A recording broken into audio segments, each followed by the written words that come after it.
Number 1. David Adam Pate.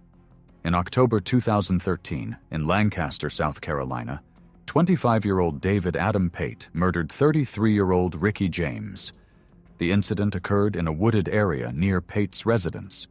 Ricky James, a black man, had met Pate shortly before the attack. The two reportedly shared wine together, unaware of what was to come. David Pate, already known to law enforcement for prior convictions, including burglary, had been released from prison earlier.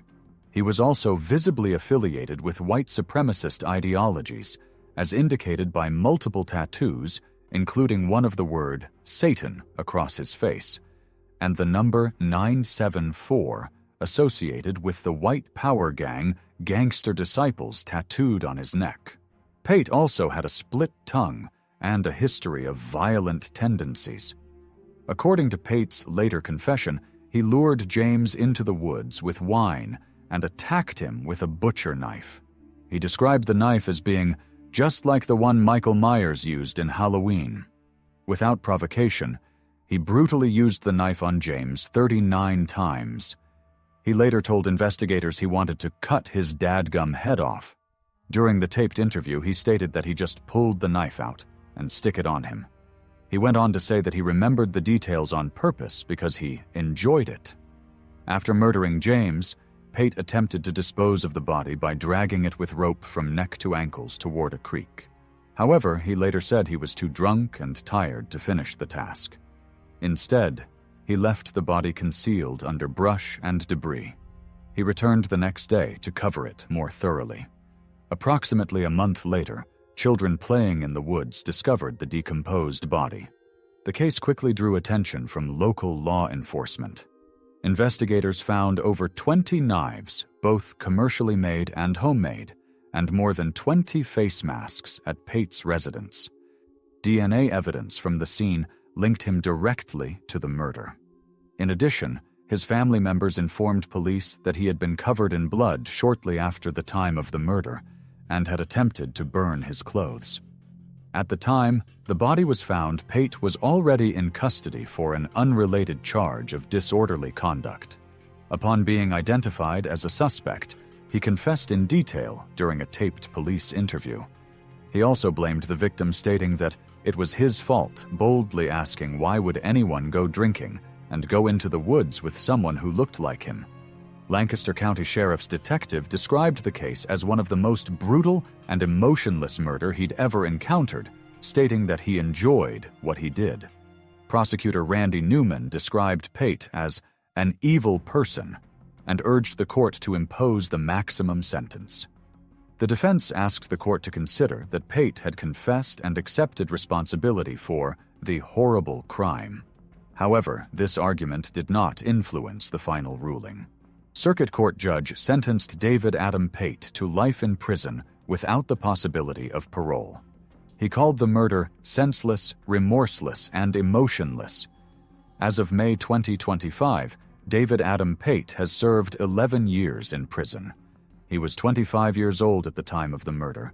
Due to the life sentence without parole, he is not eligible for release and will remain incarcerated for life. Number 2. Joseph Ferlazzo. Joseph Ferlazzo was 41 years old when he committed a violent and deeply disturbing crime against his 22-year-old wife, Emily Jean Ferlazzo, during a trip to celebrate their first wedding anniversary. The couple, who had married just a year earlier, lived in a small bus they had converted into a mobile home. They traveled from their residence in Northfield, New Hampshire, to Bolton, Vermont, where they parked their camper near an Airbnb occupied by Joseph's sister and her boyfriend. According to the affidavit and Joseph's own confession, the incident occurred early on the morning of October 16, 2021. The couple had an argument inside their camper. Joseph later told investigators that Emily began punching and kicking him before lying down. Roughly 5 to 10 minutes after the argument ended, Joseph retrieved a firearm, climbed on top of her, and shot her twice in the head while she was lying on the bed. He claimed to have had an anxiety attack following the shooting, and then moved Emily's body to the camper's bathroom. The following morning, Joseph went to breakfast with his sister and her boyfriend in Waterbury, leaving Emily's body inside the camper. Afterward, he drove the camper to the property of a friend in St. Albans, Vermont, approximately 60 miles away. He remained there for the next several hours. Between 12 to 15 hours after the shooting, Joseph used a handsaw to dismember Emily's body and carefully separating her parts. He placed the body parts in multiple plastic trash bags and left them in the camper. On Monday, October 18, 2021, Joseph returned alone to Northfield, New Hampshire, where he and Emily had been living on her parents' property. When questioned by Emily's family about her whereabouts, he claimed she had exited their vehicle during an argument on Saturday and planned to return home by Uber. Suspicious and concerned, Emily's family reported her missing around 7:15 p.m. that same day. Shortly after the report was filed, authorities began searching for both Joseph and the couple's vehicle. Vermont State Police located the camper in St. Albans on a friend's property. Inside, they discovered human remains, suspected murder weapons, and tools consistent with dismemberment, including a handsaw and a handgun. A severed part was reportedly visible in an open bag. While Joseph was initially difficult to locate, he was eventually found by a police officer at a convenience store in Vermont. The officer approached him and invited him to the state police barracks in St. Albans for questioning. During this interview, Joseph confessed to the murder and dismemberment of his wife. He stated that Emily was his whole world, but he had acted out of fear and panic. He was subsequently arrested and charged with first-degree murder.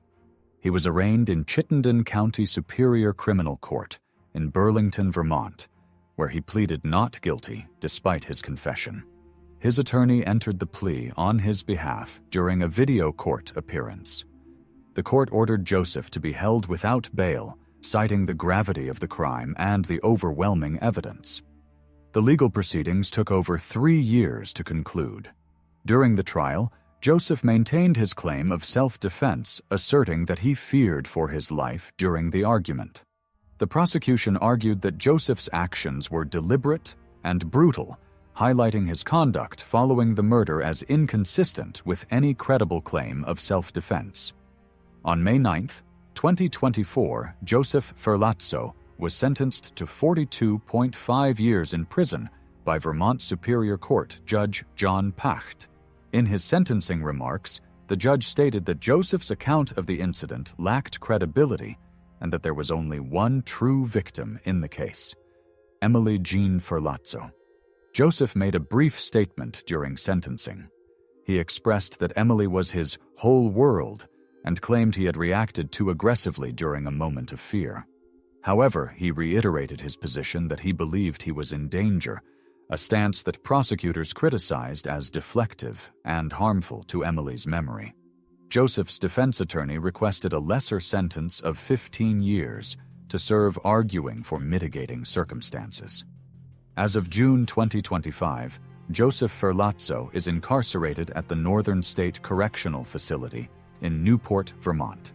He has served just over 3.5 years of his 42.5-year sentence. He was 41 years old at the time of the crime and will be approximately 83 years old when eligible for release. Number 3. Gavin Plumb. Gavin Plumb was 37 years old when he was arrested in his home in Harlow, Essex on the night of October 4, 2023. The arrest came from an alleged plot involving the kidnapping, assault, and murder of television presenter Holly Willoughby. When officers entered his flat around 9:45 p.m., they found Plumb in bed. As body-worn camera footage showed, he appeared confused and shocked, repeatedly asking officers, "What is going on?" before admitting that the presenter was a fantasy of him, stating that she's a fantasy of a lot of guys also. Plumb had a history with the criminal justice system. At age 18, he had entered a toxic relationship he later claimed influenced his actions. In 2006, he was arrested for attempting to kidnap 2 women off the Stansted Express train using a fake gun and rope. He later told the court he was reenacting a stewardess fantasy, but also confessed that the event was meant as a cry for help to escape his deteriorating relationship. He received a suspended sentence. 2 years later, in 2008, he attacked 2 teenage female co-workers aged 16 in a Woolworths stockroom using a box cutter and duct tape in an attempt to tie them up. He described the crime as another attempt to break free from his relationship. For that offense, he was sentenced to 32 months in prison and served approximately 16 months before being released in 2010. Following his release, Plumb became socially isolated. He described himself as housebound due to severe weight gain that led him to reach over 35 stone, approximately 490 pounds. He said he spent nearly all of his time online either on his phone or video game console. His interactions often involved fantasy-based conversations. According to his testimony, many of those chats centered on celebrities, including Holly Willoughby, whom he frequently watched on daytime television. He referred to her as his celebrity crush and admitted to thinking about her for about 4, 5, 6 times a day. Around 2021, his conversations began to turn darker. He connected with a man named Mark through an online group centered around Willoughby. The two began chatting one-on-one, fantasizing about an abduction scenario involving the presenter. Later, he would say he regretted the content of those discussions and never intended to act on them. Between December 2021 and October 2023, Plumb engaged in conversations with both Mark and an undercover U.S. officer posing online as David Nelson. Prosecutors alleged that Plumb attempted to solicit the kidnapping, assault, and murder of Willoughby using explicit and violent language in chats. He shared video footage of a kidnap kit containing cable ties, handcuffs, shackles, and 2 bottles of liquid initially believed to be chloroform. In his defense, Plumb claimed the liquid was for cleaning a carpet stain and that the items were linked to a previous relationship involving BDSM and rough intimacy. The undercover officer, believing the threat was imminent, contacted UK authorities. When police searched Plumb's home, they found the items consistent with the kit he described online. During police interviews, Plumb acknowledged that Willoughby was a long-time fantasy, but maintained that his conversations were never meant to become reality. It was all fantasy chat, he said. He also stated that it was all a rush of excitement that he knew that was never going to happen. At trial, prosecutors played police footage and presented chat transcripts that included degrading and violent references to Willoughby.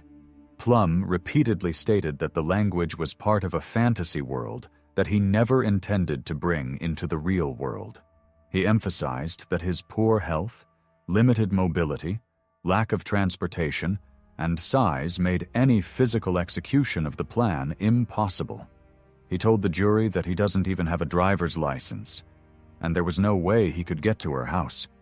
The prosecution argued that he had a clear and persistent obsession with Willoughby and was actively encouraging others to help him fulfill a violent and criminal act. He was charged with 3 counts: soliciting murder, encouraging assault, and encouraging kidnapping. He denied all charges. His defense focused on his mental health, weight-related limitations, and history of escapist behavior rooted in personal trauma. On July 1, 2024, after a multi-week trial, Gavin Plumb was found guilty on all 3 charges. He was sentenced to 12 years in prison with a minimum term of 8 years before eligibility for parole. He showed minimal visible reaction as the sentence was read. Following his conviction, he was transferred to HM Prison Belmarsh, a high-security facility in southeast London, due to the nature of his offenses. He did not appeal the verdict. In statements issued through his legal team, Plumb said he was deeply sorry for the contents of his messages and expressed shame over the media coverage and impact on Willoughby and others. As of March 2025, Gavin Plumb remains incarcerated at HM Prison Belmarsh. He has served approximately 1 year of his 12-year sentence.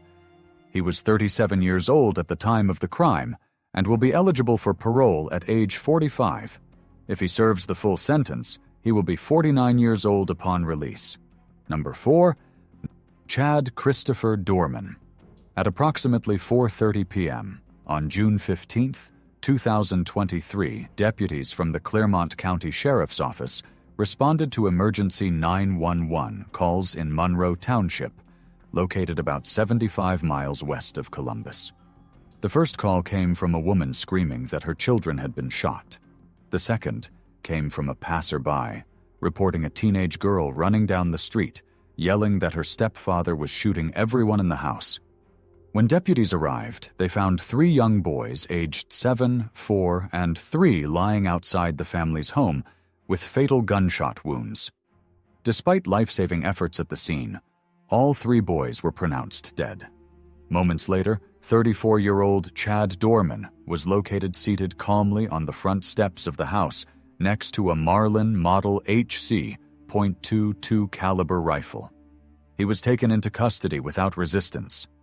Body camera footage captured Dorman telling deputies that he wasn't going to hurt nobody and warning them about his dog. He did not attempt to flee or resist arrest.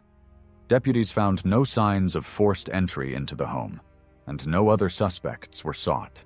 It was revealed that Chad lived with his wife, 34-year-old Laura, and their 4 children in Monroe Township, Ohio, a small rural community southeast of Cincinnati. He was the primary breadwinner while Laura stayed home with the children, and the family also lived with 14-year-old Alexis, who was Laura's daughter from a previous relationship. Investigators quickly established the horrifying sequence of events. According to Clermont County prosecutor, Chad had planned the shooting for at least 3 months earlier.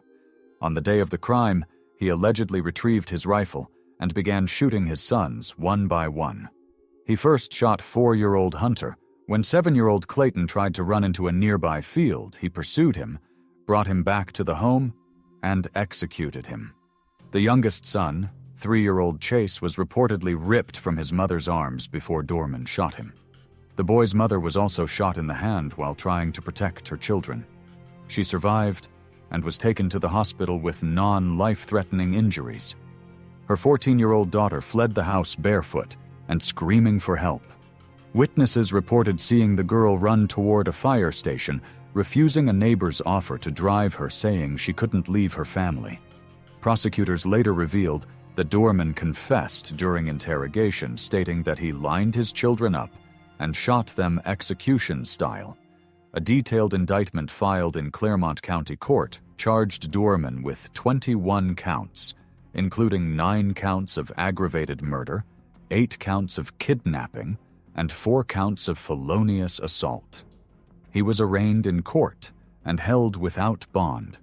Initially, he was represented by a public defender, though court records were not clear on whether he retained the same legal counsel moving forward. At his arraignment, prosecutors described his actions as deliberate and methodical. They argued that he purposely and with prior calculation and design caused the deaths of his 3 sons. The state cited the presence and use of a firearm in committing the offense, and requested he be held without bail. Friends and family described Dorman as an ordinary man with no visible history of mental illness. However, neighbors later recalled frequent angry outbursts and yelling at his family. The judge agreed. During the trial, Chief Prosecutor for Clermont County Municipal Court stated that there was the worst crime he had ever seen, indicating that his boys looked up to him for protection and guidance, and he executed them instead. Chad's father, Keith Dorman, told media outlets that the family was in shock. He stated that his son just snapped, indicating that there was something going on in his life that he couldn't handle anymore. The elder Dorman also confirmed that while his son had no recent criminal history or diagnosed mental illness, he had been charged with domestic violence in 2010 for allegedly choking him, but that charge was dismissed when he failed to appear in court. One friend said Chad had a bad temper, calling him a bomb ready to explode. However, just days before the killings, Chad had updated his Facebook profile with pictures of him and his sons, including one taken at a baseball field. According to coaches, the boys were well-liked and talented athletes who loved playing baseball. In total, Chad Dorman has been charged with 21 felonies. He is currently incarcerated at the Claremont County Jail without the possibility of bail. As of May 2025, he has served 1 year and 11 months in custody. He has not been sentenced yet. If convicted on all counts, prosecutors have indicated they will seek the death penalty. If he receives life in prison without parole instead, he would remain behind bars for the rest of his natural life. At the time of the shooting, he was 32. If ever eligible for release, though highly unlikely under current charges, he would be well into his senior years. A GoFundMe created to support the surviving family and cover burial costs raised over $251,000. The local community continues to mourn the loss of 3 young boys. Number 5. Curtis Michael Allgier. Curtis Michael Allgier was 27 years old when he fatally shot a Utah Department of Corrections officer during an attempted escape from custody. Known to law enforcement prior to the incident, Allgier had an extensive criminal history and was widely recognized for his white supremacist tattoos and affiliations. By 2007, he was already labeled as Public Enemy Number 1, 1 inch by the Metro Gang unit in the Salt Lake City area due to his criminal behavior and threats made against law enforcement. On the morning of June 25, 2007, Allgier was transported from the Utah State Prison to the University of Utah Orthopedic Center for an MRI scan to assess his back pain. Officer Stephen Anderson, a 60-year-old veteran with 22 years of service in the Department of Corrections, was assigned to escort him. Due to MRI protocols, Anderson removed Allgier's metal handcuffs to replace them with plastic flexi-cuffs. During this exchange, Allgier managed to seize Anderson's service weapon. Officer Anderson was shot twice, once in the head and once in another body part, and he died at the scene. Following the shooting, Allgier fled the medical center, hijacked a civilian vehicle, and initiated a high-speed pursuit. Police tracked him as he drove at speeds exceeding 100 miles per hour. The chase ended when the vehicle he was driving sustained a flat tire. He then fled on foot into an Arby's restaurant. Inside the restaurant, he attempted to continue his escape. He pistol-whipped an employee, and in an altercation with customer Eric Fullerton slashed the man's throat with a knife. Fullerton managed to disarm Allgier before authorities arrived and apprehended him. The entire incident, from escape to capture, lasted to roughly 45 minutes. At the time, Allgier had already served multiple prison terms. His adult criminal record began in 1998, with convictions for theft and reckless driving. In 2000, he was charged with burglary and forgery in Utah. After multiple probation violations, weapons possession charges, and repeated parole failures, he had been sentenced to 104 months in federal prison for possession of a firearm by a convicted felon just days before the murder. On June 25, 2007, the same day as the fatal shooting, he was formally charged with capital murder, 3 counts of attempted aggravated murder, aggravated escape, disarming a peace officer, aggravated robbery, and possession of a firearm by a restricted person. He initially faced the death penalty, but he entered into a plea agreement with the state of Utah. He also entered no contest pleas to 3 counts of attempted aggravated murder. As part of the plea deal, the death penalty was taken off the table. At his sentencing hearing on December 5, 2012, he gave a disjointed statement. He apologized for the killing, but simultaneously argued that the shooting was accidental and criticized the court and his legal team. He stated that he didn't want to hurt anyone, and just because he had tattoos on his face doesn't make him a monster. Prosecutors described Eric Fullerton, the man who disarmed Allgier at the Arby's restaurant, as a hero. Fullerton testified that although he was injured during the confrontation, his focus was on stopping Allgier before more people could be harmed. After sentencing, Allgier attempted to withdraw his guilty plea, arguing that he was misled by his attorneys and had not fully understood the consequences of the plea deal. However, the Utah Supreme Court upheld the denial of his motion, ruling that he had filed it too late. His physical appearance remained notable, with tattoos covering his face and body, including Nazi symbols and white supremacist codes. While he denied being a member of the Silent Aryan Warriors prison gang, law enforcement officers viewed him as a high-risk, ideologically driven individual. His behavior in court and throughout legal proceedings was marked by rants, profanity, and refusals to follow courtroom protocol. Curtis Allgier has been housed at the Utah State Prison System since his sentencing. He was 27 at the time of Officer Anderson's murder and 33 at the time of his sentencing. Since he was sentenced to life without the possibility of parole, he is not eligible for release. His projected date of death is the only end to his incarceration. As of March 2025, Curtis Michael Allgier has served over 12 years of his life sentence. Number 6. Joseph Czuba. Joseph M. Czuba was a 71-year-old resident of Plainfield Township, located approximately 40 miles southwest of Chicago, Illinois.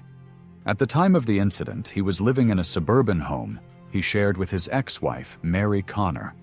The couple had been married since 1994 and divorced in 2024, shortly after the events of the case. For 2 years prior to the attack, they rented 2 rooms in their home to 33-year-old Hanan Shahin, a Palestinian Muslim woman originally from Jerusalem, and her 6-year-old son, Wadi Al-Fayumi, who was born in Illinois. By all accounts, the landlord-tenant relationship had been peaceful. Shahin was described by Mary Connor as a very good tenant and even a friend. Czuba, too, had shown signs of hospitality, bringing home toys and sports gear for Wadi, and seemingly making an effort to create a comfortable environment for the child. However, that dynamic reportedly shifted following the outbreak of the Israel-Hamas conflict in early October 2023. Connor testified in court that Czuba began displaying signs of paranoia around that time. He expressed fear that their tenants might somehow pose a threat to them due to their religion and ethnicity. He mentioned to her that Shahin needed to move, saying that she needs to move because her friends could come and do harm to them. Connor tried to reassure him that Shahin had never brought guests to the home and was not a threat. Nonetheless, Czuba appeared increasingly agitated in the days leading up to the incident. He referenced a day of jihad and expressed concerns about a collapse of the U.S. banking system, even withdrawing $1,000 in cash out of precaution. On the morning of October 14, 2023, Czuba entered the room Shahin shared with her son. According to her testimony, he forced his way in and began stabbing her in front of Wadi. Despite sustaining more than a dozen stab wounds, Shahin managed to escape to the bathroom and lock herself inside, using the opportunity to call 911. In the moments that followed, Czuba turned his attention to Wadi. Authorities later reported that the 6-year-old boy was brutally used a knife on for over 26 times. First responders from the Plainfield Fire Protection District arrived to find Wadi in traumatic arrest. His vital organs had been punctured, and despite life-saving attempts, he was pronounced dead at the hospital. Czuba remained at the scene. When police arrived, they found him sitting upright on the driveway, with a cut on his forehead. He did not attempt to flee. Officers took him into custody at the scene. According to text messages sent by Shahin to the boy's father, Czuba had shouted, "You Muslims must die," before launching the attack. The charges brought against Joseph Czuba included first-degree murder, attempted first-degree murder, 2 counts of hate crimes, and aggravated battery with a deadly weapon. The Will County State's Attorney's Office handled the prosecution. The court proceedings began in early 2024. Witnesses included Mary Connor, first responders, and Shahin herself. A paramedic who arrived on scene provided detailed testimony about the severity of Wadey's injuries and the efforts made to save him. The defense argued that Czuba never expressed any specific intentions to harm his tenants, and that he had not previously shown signs of religious hatred. However, prosecutors emphasized that his words and actions leading up to and during the attack were clearly motivated by bias. The case gained national attention. President Joe Biden issued a statement condemning the attack and expressing sorrow for the victims. Czuba was found guilty on all counts. The judge sentenced him to life imprisonment without the possibility of parole for the murder of Wadey Al-Fayumi, alongside consecutive sentences for the attempted murder of Shaheen and the hate crimes. During the sentencing hearing, he remained largely expressionless and declined to offer any statement when given the opportunity. Czuba was immediately transferred to the custody of the Illinois Department of Corrections. He was processed and assigned to the Stateville Correctional Center, a maximum security prison located near Joliet, Illinois. As of March 2025, Joseph Czuba has served less than 1 year in prison. He was 71 years old at the time of the crime, and due to the life sentence without parole, he will remain incarcerated for the rest of his life. Number 7. Timothy Ray Jones, Jr. On August 28, 2014, in Lexington, South Carolina, 32-year-old Timothy Ray Jones, Jr. murdered his 5 children.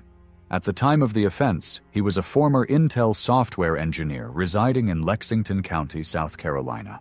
He was a father of 5 children: 8-year-old Mara, 7-year-old Elias, 6-year-old Natan, 2-year-old Gabriel, and 1-year-old Abigail.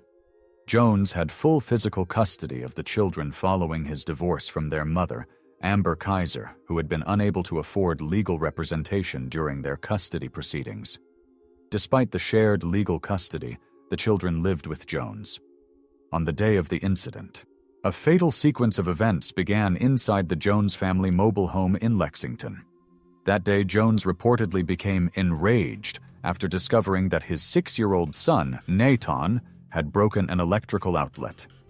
As punishment, Jones forced the boy to perform rigorous physical exercises over an extended period, eventually leading to Natan's death. Rather than seeking help, he turned on his remaining children. He admitted to brutally attacking 8-year-old Mara and 7-year-old Elias with his hands, and 2-year-old Gabriel and 1-year-old Abigail using a belt. According to a video-recorded confession, Mara and Elias said, "I love you" to their father just before he murdered them. After the murder, Jones placed each of the bodies in plastic bags and stored them in his SUV. Over the next 9 days, he drove through several southern states, making stops at convenience stores, staying in parking lots, and purchasing items such as cigarettes and cleaning products. During this time, he used his knowledge of technology to search for countries without extradition agreements with the United States and researched body decomposition methods. Eventually, he abandoned his children's remains on a remote hillside near Camden, Alabama, placing them in black garbage bags. Jones was arrested on September 6, 2014, in Smith County, Mississippi, at a routine traffic checkpoint. The arresting officer noted a foul smell coming from the vehicle, which he described as the smell of death. Jones was taken into custody without resistance and later confessed to the murders during an interview with investigators. The trial of Timothy Ray Jones, Jr. began on May 14, 2019, in Lexington County. Prosecutors charged him with 5 counts of murder and sought the death penalty. His defense team entered a plea of not guilty by reason of insanity, citing long-standing mental illness. Jones had a documented history of behavioral and psychological instability. His mother was institutionalized for mental illness when he was a toddler, and he was raised primarily by his grandmother, Roberta Thornsberry. He also suffered a traumatic brain injury in a car accident at age 15. Throughout the trial, multiple witnesses testified regarding Jones's behavior. His ex-wife, Amber Kaiser, described him as increasingly rigid and authoritarian during their marriage, demanding strict obedience and espousing religious views that minimized women's roles. Several former babysitters also recounted incidents of physical abuse and neglect, including the children being forced to share meager meals and being denied food as punishment. One of the babysitters, Joy Lorick, testified that she had reported concerns to the Department of Social Services months before the murder. The DSS had enacted safety plans that barred Jones from using corporal punishment, but enforcement was limited. The jury was presented with graphic testimony from a forensic pathologist, but not shown photos of the children's remains. The court ruled that the images were too prejudicial. During the proceedings, Jones showed minimal emotion, though he briefly wept during his attorney's closing argument. On June 4, 2019, after approximately 6 hours of deliberation, the jury returned a unanimous verdict: guilty on all 5 counts of murder. His father and siblings pleaded for a life without parole, citing mental illness and a history of trauma. Amber Kaiser, his former wife and mother of the deceased children, while visibly grieving, also asked the jury to consider her children's love for their father and spare his life despite his actions. Nonetheless, on June 13, 2019, the jury unanimously sentenced Timothy Ray Jones Jr. to death. Prosecutors argued that life in prison would amount to sending him to his room, given his education, quiet demeanor, and capacity to adapt to incarceration. Following sentencing, Jones was transferred to Kirkland Correctional Institution in Columbia, South Carolina, where inmates sentenced to death undergo psychological evaluation and classification. As of March 2025, Timothy Ray Jones Jr. remains incarcerated on death row at Kirkland Correctional Institution. He has served nearly 11 years in prison. He was 32 years old at the time of the crime. If ever granted clemency or resentenced, he would be in his late 50s by the time of release. No such appeals have yet been successful. His current status is unchanged, sentenced to death and awaiting execution. Number 8. Muhammad Altantawi. On the morning of August 21, 2017, in a quiet, upscale neighborhood in Farmington Hills, Michigan, police received a 911 call from 14-year-old Aya Altantawi. Her mother, 35-year-old Nada Huranye, had been found lying motionless on the patio of their $1.2 million mansion. At first glance, it appeared to be a tragic fall from a second-floor window. But further investigation revealed something much more deliberate. At the time of the incident, 16-year-old Muhammad Altantawi, Nada's eldest child, was home along with his 2 younger sisters aged 14 and 12.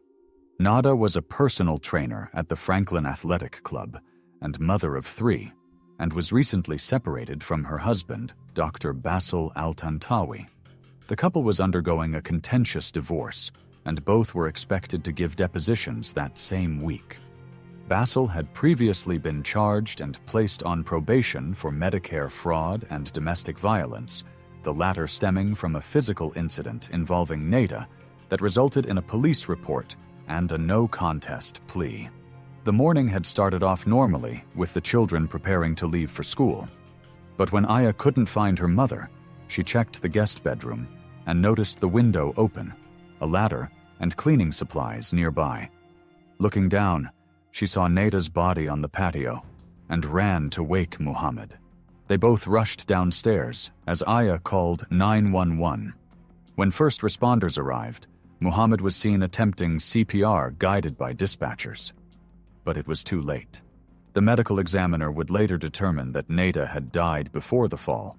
There was no evidence of injuries consistent with a fall being the cause of death. Instead, signs of asphyxiation were found, specifically nasal and oral blockage, indicating she may have been smothered. Initially, investigators considered the possibility of an accident. Nada could have been cleaning and slipped. However, inconsistencies quickly emerged. Surveillance cameras on the property showed no footage of Nada climbing out the window. One camera, however, captured a body falling, and moments before that, it showed shadows on the grass indicating someone with short hair lifting a heavy object towards the window. Muhammad was the only male in the house that morning. When questioned, he first denied being in the room at all. Later, under further questioning, he admitted he had seen his mother that morning and handed her a cleaning spray.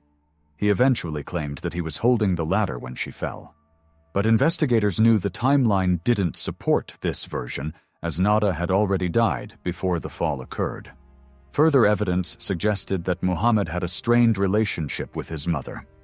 According to witnesses, he resented her for the divorce and for becoming more Americanized, taking a job to start establishing an independent life, removing her hijab, and socializing more.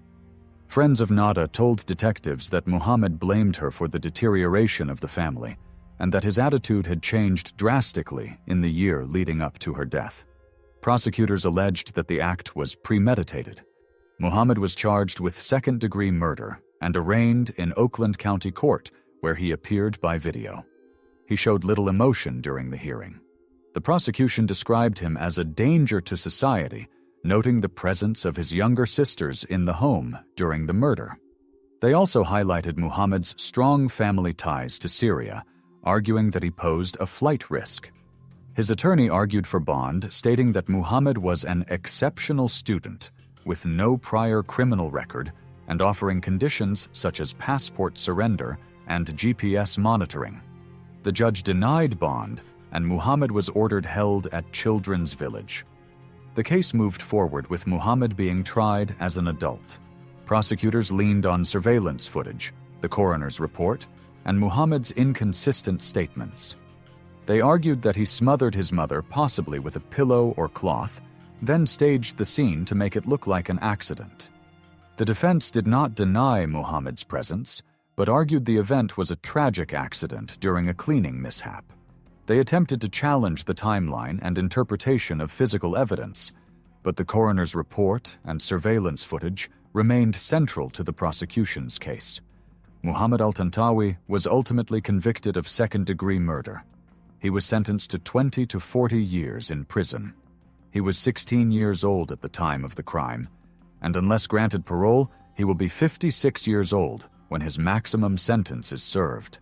As of May 2025, Muhammad has served 7 years in prison. He remains incarcerated at a Michigan State facility. No parole hearings have been publicly scheduled as of March 2025. Number 9. Adrian Oswaldo Sura Reyes. On the evening of August 13, 2022, Adrian Oswaldo Sura Reyes, a 24-year-old man from Nescopec, Pennsylvania, carried out a double homicide that involved a vehicular attack and a brutal assault with a hammer. The incidents occurred in 2 separate locations, Berwick and Nescopec, within minutes of each other. According to police reports, the series of events began following a domestic dispute between Reyes and his 56-year-old mother, Rosa Reyes. The conflict reportedly involved an ongoing financial tensions and personal frustrations. After the argument, Reyes left the residence in his vehicle and drove to Berwick, a neighboring town approximately 5 miles away. He arrived near the Intoxicology Department, a local bar that was hosting a public fundraiser to support families affected by a deadly house fire that had claimed the lives of 10 people, including children, just 8 days earlier. At approximately 6:15 p.m., Reyes drove past the crowd of approximately 75 people gathered in the bar's parking lot. He then turned his vehicle around and drove directly into the crowd at high speed. One woman, 50-year-old Rebecca L. Reese, was pronounced dead at the scene. 17 others were injured critically. Witnesses described the vehicle accelerating into the group without warning. In his own words to police, Reyes later stated that he just ran them over. After the collision, Reyes fled the scene and drove back to Nescopec.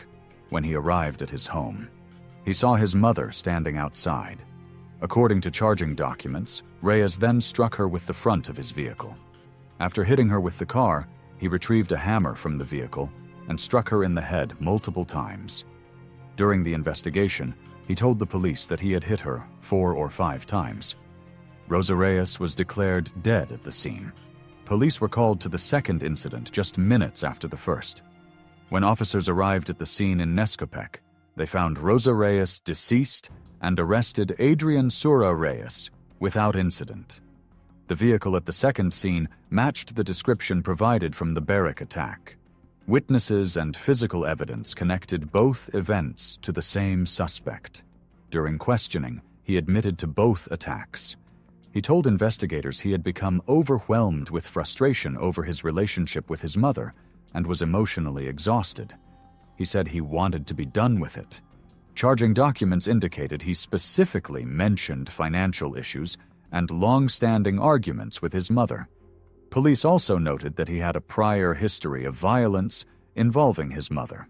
On December 26, 2020, he was arrested for striking her during an argument over a cell phone. He pleaded guilty to assault and harassment and served 12 months of probation, which had concluded in July 2022, just 1 month prior to the homicides. He was charged with 2 counts of criminal homicide and multiple counts of aggravated assault. He was denied bail and remains incarcerated at Columbia County Correctional Facility. He was arraigned on August 14, 2022, and a preliminary hearing was scheduled for August 29th. Prosecutors confirmed that they would pursue the death penalty due to the aggravated nature of the crimes, including the premeditated vehicular attack on a public crowd and the fatal assault on his mother. They emphasized that Reyes made deliberate decisions to turn his vehicle around in Berwick, to target the crowd, and to retrieve a weapon after hitting his mother with his car. They also presented evidence of prior violence in the home and quoted his confession in full. The fact that he targeted a peaceful public fundraiser held in memory of fire victims added to the aggravating factors. The defense acknowledged Reyes's responsibility, but indicated that he had been under mental and emotional stress. In June 2023, Reyes entered a guilty plea to 2 counts of first-degree murder and 17 counts of attempted murder. The plea deal ensured that he would be sentenced to life in prison without the possibility of parole. Judge Gary Norton sentenced him to 2 life sentences without the possibility of parole and an additional 123 to 300 years in prison on 19 counts of attempted homicide. As of March 2025, Adrian Oswaldo Sura Reyes remains incarcerated at SCI Phoenix. He has served 2 years and 7 months of his life sentence without parole and will spend the remainder of his life in custody. Number 10, Joshua Amburgy. Joshua Amburgy, who was 40-year-old at the time of the incident, was living with his parents in a suburban neighborhood in Miami Township, Claremont County, Ohio. He had a prior criminal history, including probation for assaulting a police officer. Despite that, he remained in the family home due to ongoing mental health challenges. His mother, 58-year-old Melissa Amburgy, had reportedly spent years seeking mental health care and support for her son. On the afternoon of November 1, 2022, the household routine took a deadly turn. According to court records and police reports, Melissa and her husband, Ted Amburgy, were hanging wall art when Joshua repeatedly asked his mother to come upstairs. She declined. Shortly afterward, Joshua descended into the basement with a kitchen knife and brutally stabbed his mother 7 times. Ted, witnessing the attack, attempted to intervene by striking Joshua with a chair in a desperate effort to save Melissa's life. Emergency responders arrived on the scene and found Melissa gravely injured. She was airlifted to the University of Cincinnati Medical Center, where she later died from her wounds. Meanwhile, Joshua fled the house carrying the knife. Officers located him in the backyard of a nearby residence on Geneva Court. Body camera footage showed a brief and tense standoff, lasting only about 12 seconds before Amburgy, who was still armed, charged at the officers. He was shot in the leg and taken into custody. Police recovered the murder weapon as well as a second larger knife from Joshua's pocket. Investigators later revealed that Amburgy had been planning to murder his mother for about a month, having initially tried to obtain a firearm before purchasing the kitchen knife from a local dollar store. In interviews, he expressed anger toward his mother and admitted he would have attacked her regardless of the location. Joshua Amburgy was charged with aggravated murder and felonious assault. In 2023, he entered a guilty plea, and Clermont County Common Pleas judge sentenced him to 41 years to life in prison. During sentencing, Joshua showed no visible remorse. Instead, he questioned the public's response to the crime, stating that there was only 3 people there that day. But the case has blown way out of proportion to where the news got a hold of it, indicating that the story has exacerbated itself, and he did not understand why it did. His attorney acknowledged his client's lack of remorse, but noted that the guilty plea avoided a prolonged trial for the grieving family. Melissa's relatives, including her daughter-in-law Jessica Amburgy, addressed the court saying that he murdered the one person who fought for him the hardest. Joshua's mental health history was a key aspect of the defense's argument. Although found competent to stand trial, he had long struggled with serious psychological conditions. However, the court ruled him ineligible to plead not guilty by reason of insanity. At one point, the judge had even threatened to have Joshua muzzled in court. As of late 2024, Joshua Amburgy remains incarcerated at the Clermont County Jail without bond while awaiting a possible retrial. Prosecutors maintain that the murder was premeditated and deliberate. Joshua also stated in court that he wasn't a menace to the society, stating that he deserves a chance. If reconvicted and resentenced under similar terms, Joshua Amburgy would be eligible for parole at the age of 81, having committed the crime at age 40. As of March 2025, Joshua Amburgy has served just over 2 years in custody. He remains detained at the Clermont County Jail, awaiting further legal proceedings and a potential retrial. He is not currently serving time in a state correctional facility due to the vacated conviction. His final prison status is pending the outcome of new court decisions. Number 11. Isaac Nathaniel Christenbury. On October 22, 2024, 28-year-old Isaac Nathaniel Christenbury drove to a home on P.J. McCree Road in Maiden, North Carolina, where he shot and murdered 28-year-old his ex-girlfriend Jenna Cox and her parents, Charles and Cindy Cox, both 61 years old. The shootings occurred in the presence of Jenna's 10-year-old son, who was not physically harmed, but witnessed the killings. Investigators later learned that Jenna Cox had ended her relationship with Christenbury the day before the murders, and the breakup appeared to have severely impacted his emotional state. According to law enforcement and court records, Christenbury left work that evening and drove directly to the Cox family home. At approximately 7:45 p.m., Maiden police were dispatched following a report of multiple gunshots. Upon arrival, officers found the bodies of all 3 victims. Each had been shot multiple times, including at least 1 gunshot wound to the head.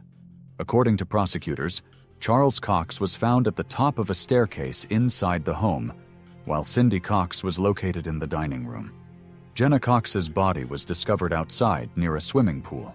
A trail of blood, bullet casings, and a firearm magazine were also found throughout the scene. The 10-year-old boy was present during the shootings. Christenbury reportedly pointed a firearm at the child's head, but did not fire. After the shootings, the child fled to a neighbor's house for help. Peggy Beeson, a neighbor and a medical worker, reported that the boy ran up to her in a panic, grabbing a hold of her and telling her that his grandparents just got shot in the head and were dead. Beeson checked for a pulse on the grandparents but found none. After fleeing the scene, Christenbury returned to Lincoln County. Within an hour, he called 911 and told dispatchers that he was responsible for a shooting and wanted to surrender. During the call, he stated that he felt bad for what he did and indicated that he needed help. Law enforcement found a firearm in the front passenger seat of his vehicle when he was arrested without incident along Maiden Highway. During questioning, he admitted that he drove to the home with the intent to confront Jenna after she ended their relationship. He confirmed that he shot all 3 victims. His parents later told investigators that they were aware Jenna had broken off the relationship a day before. Location data from his phone placed him near the home at the time of the shooting, further confirming his presence. He was charged with 3 counts of first-degree murder and held without bond at the Catawba County Detention Center. On February 19, 2025, he pleaded guilty to all 3 counts of first-degree murder. In exchange for his guilty plea, he was sentenced the same day to 3 consecutive life sentences without the possibility of parole. At sentencing, family members of the victims gave impact statements, including Jenna Cox's 10-year-old son, who addressed the court. The judge acknowledged the child's trauma and courage, saying that he had a strength he could only hope to have, and prayed that the poor child become the best version of himself. As of May 2025, Isaac Nathaniel Christenbury has served 7 months in prison. Because he received life without parole, he is not eligible for release at any age. He remains incarcerated under 3 consecutive life sentences in North Carolina's state prison system. Number 12, Caleb Scott Anderson. Caleb Scott Anderson was 23 years old at the time of the crimes. He was a resident of Caspian, Michigan. Before the events of 2022, Anderson had a prior criminal history, including a conviction in 2019 for 4th-degree criminal assault conduct. That earlier case involved unwanted contact with women in public spaces, earning him the local nickname of the serial butt grabber. He was sentenced to 12 months of probation. At the time of the 2022 homicides, he was not under any formal supervision and had no active warrants.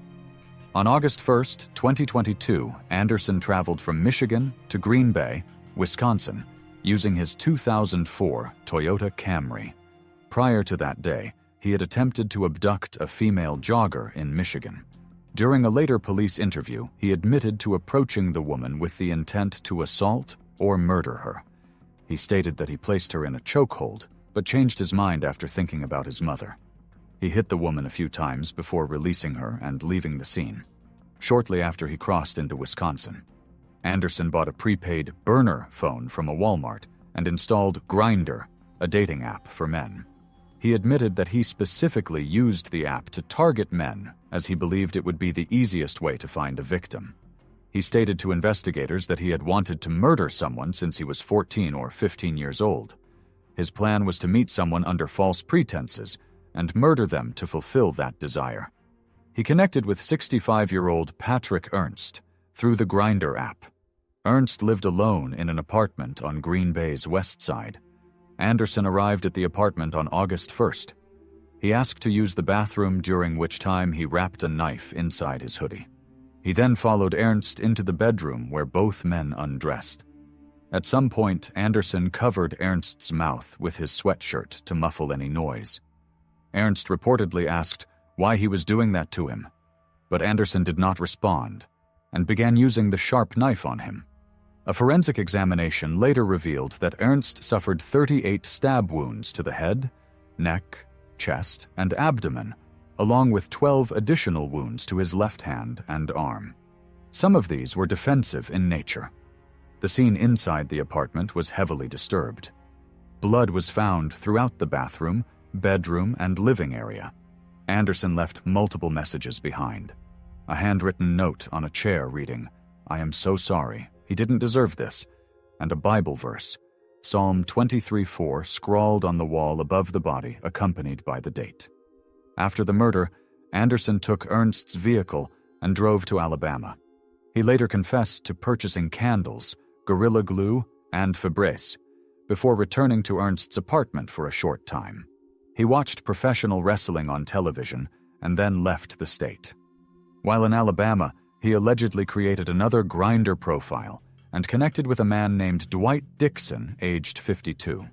Anderson met with Dixon and reportedly murdered him in similar fashion. The exact details of Dixon's death were not publicly released at the time, but Anderson was later charged with murder and burglary in that case. On August 3, 2022, Alabama authorities located him in Helena while he was driving Ernst's stolen car. A statewide bulletin had been issued after investigators in Green Bay tied him to Ernst's death. Alabama authorities arrested him without resistance. When questioned, he confessed to both murders and the attempted abduction in Michigan. He also mentioned setting a church on fire, but was unable to provide details or a location. Authorities recovered evidence from a prepaid phone he had used. Among the contents was a 5-second video showing him in Ernst's bedroom.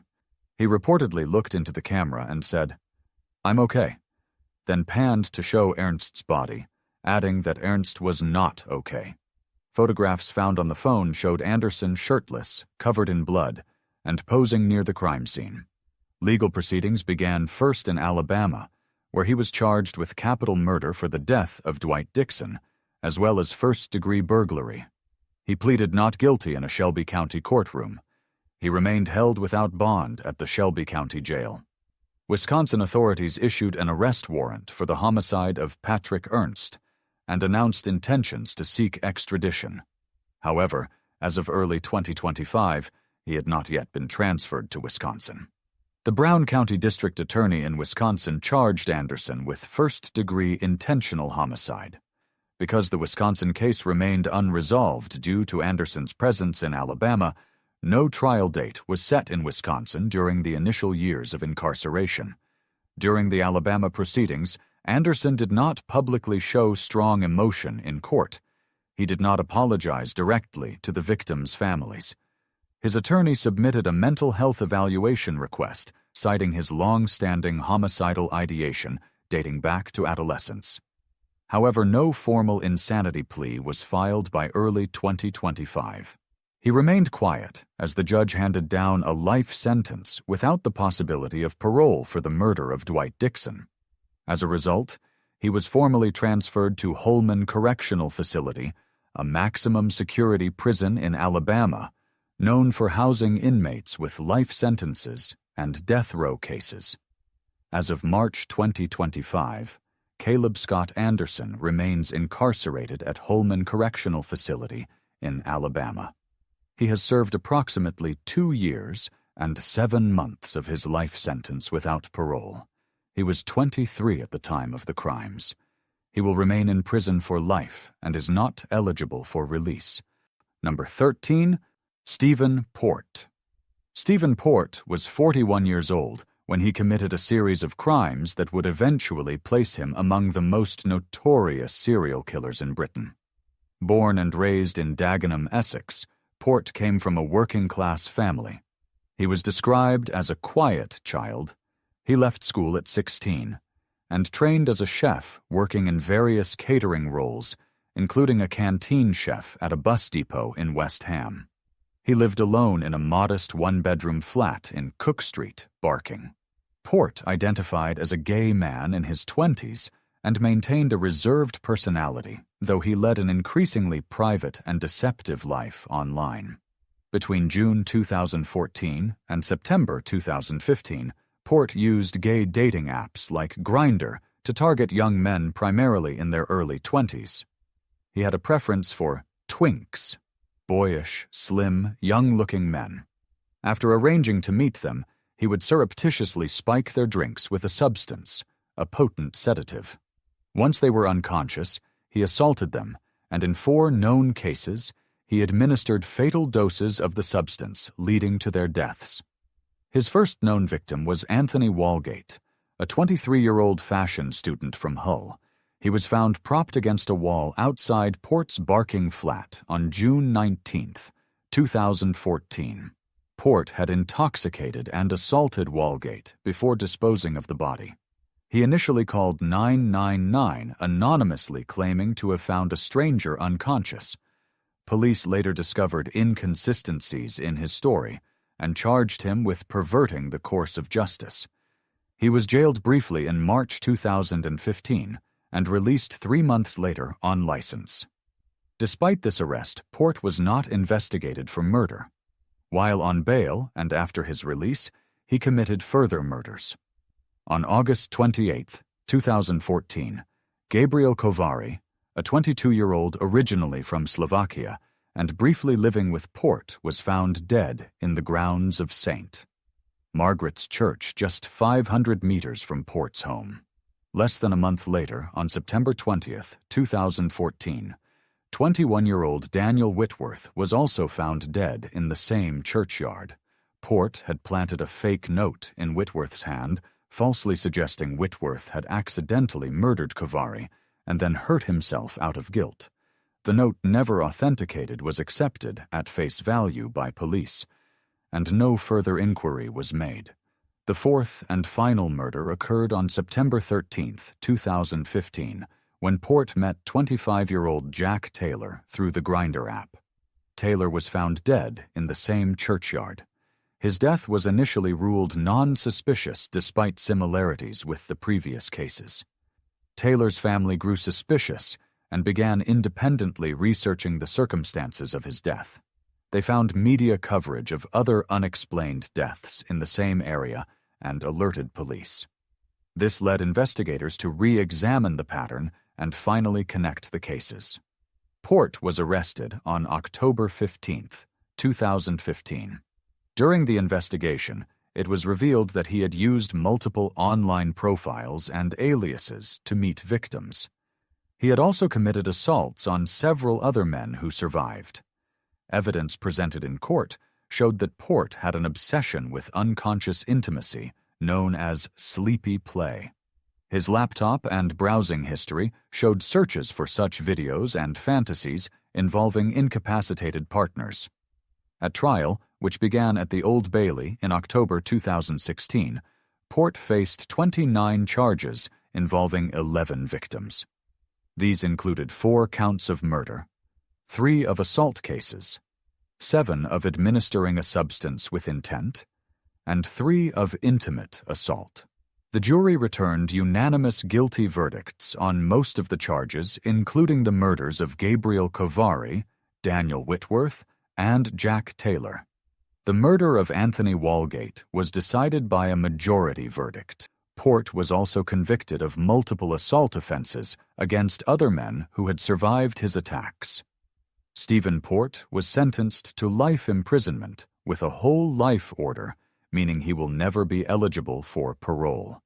He showed no emotion during sentencing.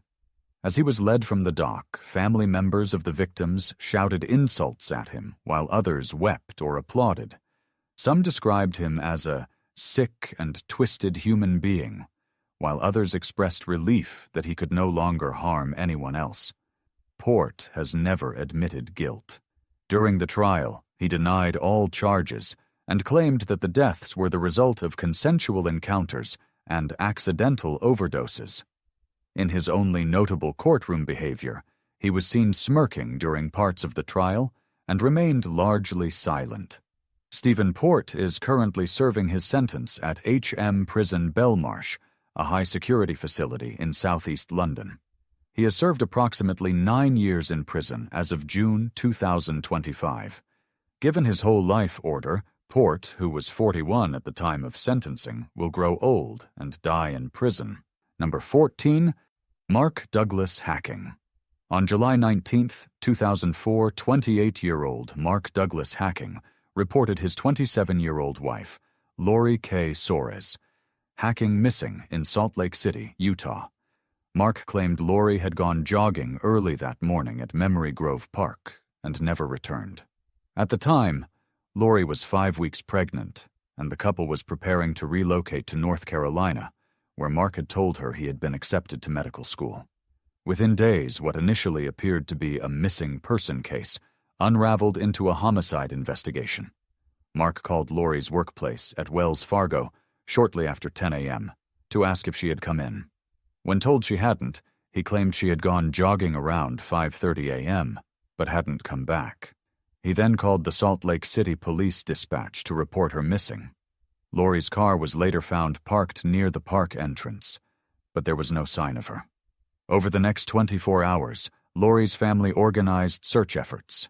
Friends, relatives, and volunteers blanketed the city with missing posters. At the same time, Mark began exhibiting erratic behavior. He was soon hospitalized at a psychiatric unit after being found wandering with no clothes except for sandals near a Salt Lake City motel. By July 22, 2004, Mark's father publicly revealed that his son had lied about graduating from college and never applied to medical school. Lori discovered this on July 16th, when she called the University of North Carolina to inquire about Mark's enrollment. Her co-workers reported that she was visibly distressed and left work early. Mark reportedly fabricated another story about a computer error, and the two later attended a social gathering together that evening. The argument resumed on July 18th. According to court documents, after a confrontation about his deception, Mark waited until Lori was asleep and retrieved a .22 caliber rifle. Around 1 a.m. on July 19th, 2004, he shot her in the head while she slept in bed. He then wrapped her body in garbage bags and a bloodied portion of the mattress. Around 2 a.m., he disposed of her body in a commercial dumpster. The next day, he bought a new mattress, which was later verified via a store receipt and security camera footage. Lori's keys found in the couple's apartment and the positioning of her car seat adjusted for a much taller person contradicted Mark's claim that she drove herself to the park. Inside the apartment, police discovered a bloody knife in the nightstand, the box spring without a mattress, and blood evidence. Surveillance footage placed Mark disposing of evidence at various locations, including a church dumpster and a convenience store. A mattress matching their box spring was recovered from a hospital dumpster near Mark's workplace. On July 24th, Mark confessed to his brothers Scott and Lance hacking while in the psychiatric facility. The next day, they reported the confession to authorities. Mark was arrested on August 2nd, 2004, and charged with first-degree murder and 3 counts of obstruction of justice. Bail was initially set at $500,000 and later raised to $1 million. A 2-month landfill search followed. On October 1, 2004, Lori's remains were located at the Salt Lake County landfill. Her skull bore evidence of a gunshot wound to the head. The discovery closed the missing persons investigation. On April 15, 2005, Mark Hacking pleaded guilty to first-degree murder before Judge Denise Lindbergh in Utah's 3rd District Court. Prosecutors stated that Lori's murder was premeditated and rooted in Mark's desire to prevent her from discovering the full extent of his lies about his education and career plans. The defense presented no alternative version, but confirmed Mark's cooperation after his confession. He was sentenced to 6 years to life in prison. Under Utah law at the time, parole eligibility begins after serving the minimum 6 years, but release is not guaranteed.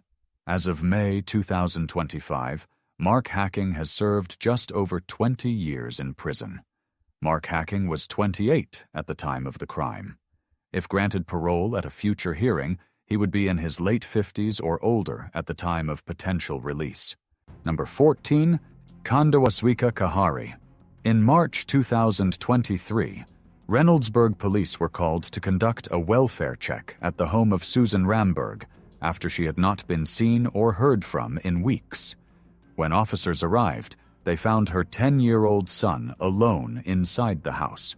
The boy revealed to officers that his mother had been dead for some time and that her body was in the garage stored in the trunk of a vehicle. Police entered the garage and discovered Susan's decomposing body in the SUV parked inside. The investigation quickly identified Susan's boyfriend, Kandawaswika Kahari, as the prime suspect. Kahari had been in a relationship with 37-year-old Susan Ramberg, a mother of 1. By early 2023, Kahari had been living with Susan and her 10-year-old son in Reynoldsburg, a suburb of Columbus. To outsider, Kahari may have appeared as a quiet man, but his relationship with Susan had become increasingly volatile. The child told police that Kahari had physically assaulted both him and his mother.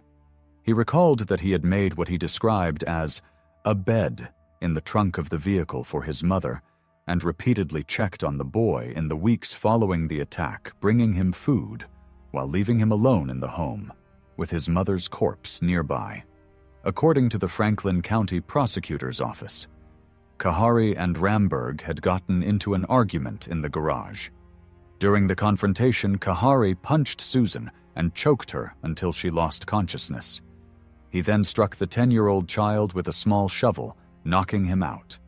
The prosecutor stated that Susan was still alive after the initial assault.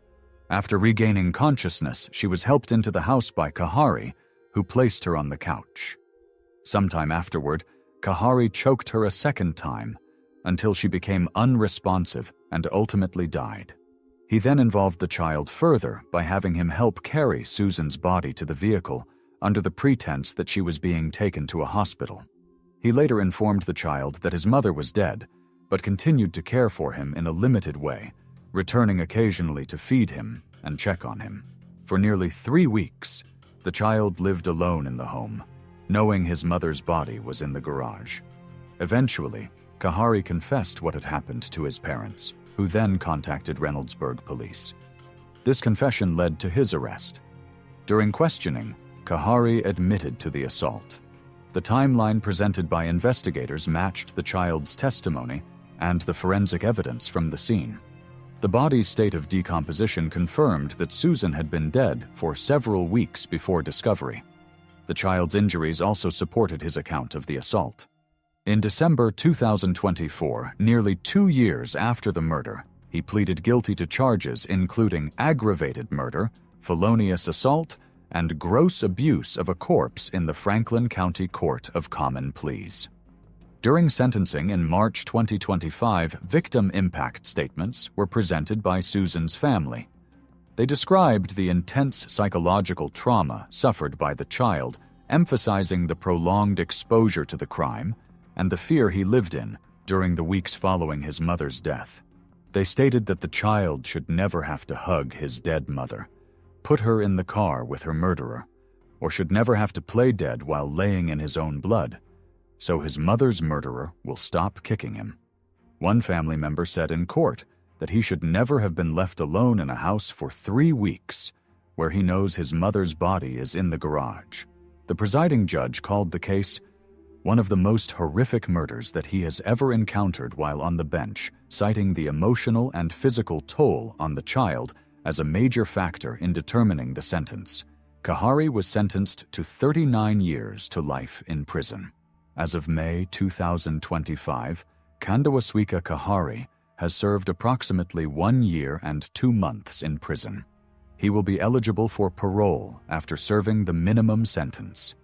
His exact age at the time of the crime has not been publicly confirmed, but if granted parole at the end of his 39-year term, he will likely be in his late 60s or older at the time of potential release.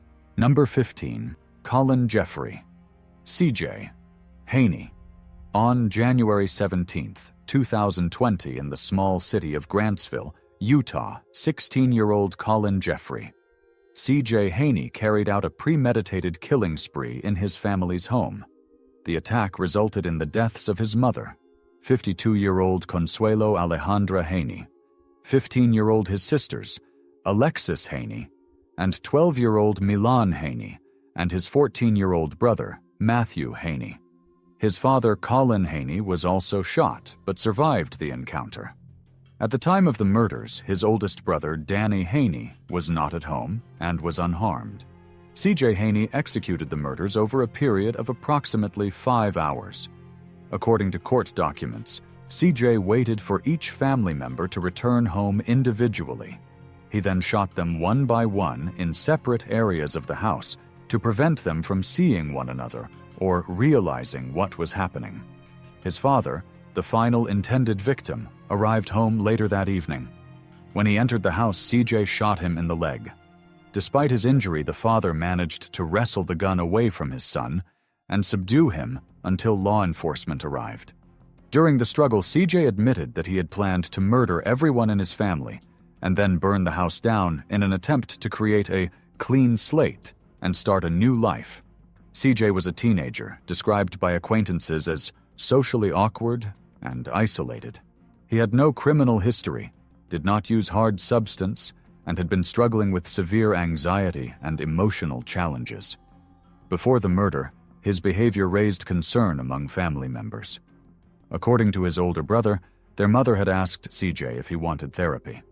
The father declined to pursue it, fearing that talking to a therapist might lead to legal trouble for his son. On the day of the crime, CJ first shot his mother, followed by his sister, Milan. He then waited for his brother Matthew and sister Alexis to return home from school and shot each of them separately in different areas of the house. The motive was partly tied to a growing sense of isolation and escalating arguments with his father. Prosecutors later stated that although CJ had a tense relationship with his father, his relationships with his siblings had been positive. Yet he told investigators that he thought if he murdered my father, everyone would turn against him, so he made a selfish decision to murder them all. This confession was included in a pre-sentence investigation report. CJ was arrested at the scene. A therapist who interviewed him reported that CJ had been increasingly isolated in the months leading up to the murders. He was charged as an adult due to the severity of the crimes. He later pleaded guilty on July 19, 2022, to 4 counts of aggravated murder and 1 count of attempted aggravated murder. Other weapons charges were dismissed as part of a plea agreement. At his sentencing on July 12, 2023, CJ Haynie, now 20, addressed the court, stating that he wants everyone to know he has learned from what he did. He apologized to the community and his family, stating that he wants others to know that they can get help for their anxiety. 3rd District Judge sentenced him to 4 consecutive prison terms of 25 years to life 1 for each murder totaling a minimum of 100 years. He also received a concurrent sentence of 25 years to life for the attempted murder of his father. The prosecution emphasized the brutality of the case and rejected the idea that he should ever be free again. The defense provided character references and presented CJ's educational and emotional progress since incarceration. He had earned a high school diploma, was taking college courses, and had no disciplinary issues while detained at the Salt Lake Valley Youth Center. Several neighbors and acquaintances submitted letters supporting CJ's character development and calling for some degree of leniency. As of May 2025, Colin Jeffery, CJ Haynie, has served 5 years and 4 months in prison. He was 16 years old at the time of the crime. If ever granted parole, the earliest possible release would be after serving 100 years, making him 116 years old at that time. Given the sentence structure and its consecutive nature, release is virtually impossible, and CJ Haynie is expected to spend the rest of his life in prison. Number 16. Logan Burnett. Logan Burnett was a 27-year-old man from Ipswich, Suffolk, who was convicted of the murder of Courtney J. Mitchell on the evening of August 6, 2024. The incident occurred around 7:10 p.m. on Burrell Road, a street in the town center in broad daylight, and in the presence of many witnesses. Burnett had previously been in a relationship with Mitchell, who was 26 years old at the time, and a mother of 3 children. Prior to the murder, Burnett had exhibited threatening behavior toward Mitchell. Their relationship had ended, but he refused to accept the separation. According to court documents and police statements, Burnett had engaged in repeated acts of harassment, including an incident where he broke water pipes in her newly acquired home and deliberately causing significant flooding. These acts were reported to authorities, but Burnett remained in the community and was not remanded for any extended period before the fatal attack. On the day of the murder, Mitchell was socializing with friends in the town when Burnett approached her. Witnesses reported that he chased her before brutally attacking her with the knife for over multiple times. The attack was public, fast, and relentless. Members of the public called emergency services at approximately 7:11 p.m. Suffolk police officers arrived on the scene shortly after and found Mitchell lying on the pavement with critical stab wounds. She was transported to the hospital but died a short time later, despite efforts by medical staff to save her. A post-mortem examination conducted by a Home Office pathologist confirmed that her death was caused by stab wounds to the chest. Following the attack, Burnett fled the scene, but was identified by witnesses and surveillance footage. He was arrested the next day without incident. While in custody, a mugshot was taken that captured Burnett smirking an image that would later be widely circulated in media coverage of the case. Burnett appeared at Ipswich Magistrates' Court shortly after his arrest, where he confirmed his name and date of birth. He was not asked to enter a plea at that initial appearance and was immediately remanded into custody. He entered a guilty plea to the charge of murder, as well as a related charge of possessing 2 knives. He also admitted to a prior unrelated offense of assaulting a female special constable in Ipswich on June 9, 2024, for which he received 1 day in detention. He was sentenced to life imprisonment with a minimum term of 25 years before eligibility for parole. He was transferred to HM Prison Whitemoor, a Category A men's prison in Cambridgeshire that houses high-risk offenders. As of March 2025, Logan Burnett has served just over 7 months of his life sentence. He was 27 years old at the time of the crime. If he serves the minimum 25-year term, he will be 52 years old at the time of his first eligibility for parole. Number 17. Harrison Lawrence Van-Pooss, on August 23, 2023, in Minas Bay, Kent, 21-year-old Harrison Lawrence Van-Pooss murdered 54-year-old Claire Knights while she was walking her dog. The crime occurred along an isolated coastal path between Short Lane and the beach. The two had never met before, and the attack was entirely random. Van-Pooss, who was from Margate, was a pub chef who had recently lost his job. Just 1 day before the incident, he had been dismissed from his position at the Powell Bar in Birchington after being caught on CCTV recording up a woman's skirt. With police alerted to the voyeurism, Van-Pooss left the area and camped overnight near the coastline. The following day, he encountered Ms. Knights as she was walking back from a swim at Minas Bay with her spaniel, Zebulon. At approximately 4:50 p.m., Van-Pooss forced Ms. Knights off the path with a knife, brutally assaulted her, and then beat her to death. He concealed her body face down in a nearby water-filled dike, hidden among tall reeds and grass. After the attack, he took her dog and visited a shop to purchase treats for it, along with food, sweets, tobacco, and a bottle of spiced rum for himself. Ms. Knights was reported missing on the evening of August 23rd. Her car remained parked where she had last been seen. Over the next 2 days, Kent police, lifeboat crews, coast guards, and local volunteers conducted extensive searches. On August 25th, her body was discovered in the dike by her son and his friends. That same evening, Van-Pooss was found and arrested in connection with the upskirting incident. He initially claimed not to know who he was and offered no information about Ms. Knights. The dog's microchip led officers to her identity, prompting a visit to her home in Upstreet. Upon learning she was missing, police escalated their efforts. Subsequent investigation tied Van-Pooss to the murder scene. Claire's blood was later found on his backpack, and various items he had purchased were located near a makeshift sleeping area believed to be where he had camped.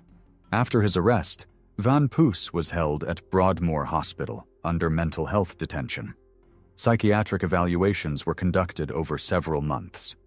He claimed to have no memory of the incident, but later told a psychiatrist in June 2024 that he recalled Ms. Knights making an unwanted advance at him, which angered him. This account was rejected by the court as false and manipulative. In December 2024, Van-Pooss pleaded guilty to both murder and voyeurism. He appeared via video link from Broadmoor and confirmed his plea after months of delaying the proceedings through contradictory statements and feigned psychiatric symptoms. On February 28, 2025, at Canterbury Crown Court sentenced him to life imprisonment with a minimum term of 25 years and 183 days. It was determined that Van-Pooss suffered from a personality disorder, but that he remained criminally responsible for his actions. During sentencing, a statement from Ms. Knight's sister was read aloud, describing the immense grief caused by her death. The family left the courtroom when a letter from Van-Pooss was introduced. In it, he stated that Claire had not died in pain and suffering, and that he would never forgive himself. His defense argued a lack of premeditation, noting he had no prior convictions, and was 20 years old at the time of the murder. Following sentencing, he was discharged from his employment and remained under high-security detention. Officials confirmed that although he had been held at Broadmoor during evaluation, his sentence would be carried out in a standard prison setting. As of March 2025, Harrison Lawrence Van-Pooss is incarcerated at a Category A prison in England. He has served approximately 1 year and 6 months of his sentence. He will be eligible for release at the earliest in 2050, when he will be 48 years old. Number 18. Sut Jason Flore. On the morning of August 18, 2023, at the disused car park of Crawley Railway Station in West Sussex, England, 26-year-old Jason Flore fatally murdered 19-year-old Stephanie Marie, the mother of his child. The incident occurred shortly after 7 a.m. in the presence of morning commuters and captured on surveillance footage. Both individuals were homeless at the time and had been living together in a tent near the train station. Jason Flore and Stephanie Marie, both originally from Mauritius, began their relationship when Stephanie was 14 and Flore was 21. Over time, their relationship became marked by control and instability. By age 17, Stephanie had given birth to their child. Family members described a noticeable change in her behavior after she met Flore, stating she became withdrawn and that family life grew difficult. Eventually, the couple began sleeping rough in makeshift shelters. On the day of the murder, multiple witnesses saw the couple arguing in the station car park. One commuter crossing a footbridge observed Flore being aggressive, while Stephanie appeared upset. Undressed from the waist down and holding a knife. Within minutes, Flore attacked her in the chest with the 20-centimeter knife. The injury penetrated into her, causing her death shortly after. Despite the presence of commuters, no one intervened directly, though one person called emergency services. Flore did not remain at the scene. Within the 45 minutes after the attack, he attempted to flee the area while disposing of evidence, including his blood-stained joggers. He was seen walking his dog and attempting to board a bus, but was denied entry due to being partially undressed and lacking fare. At approximately 8 a.m., officers located Flore near Hazlitt Avenue East as he tried to reach Three Bridges railway station. Upon approach by armed police, he surrendered without resistance, telling officers that she did it to herself. Emergency responders found Stephanie Marie curled in a fetal position inside the tent, unresponsive. Despite efforts to resuscitate her, she was pronounced dead at 8:16 a.m. Forensic examination showed defensive wounds consistent with an attempt to fend off the attack.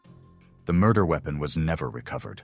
Flore was arrested and initially charged with attempted murder. After Stephanie's death was confirmed, the charge was elevated to murder.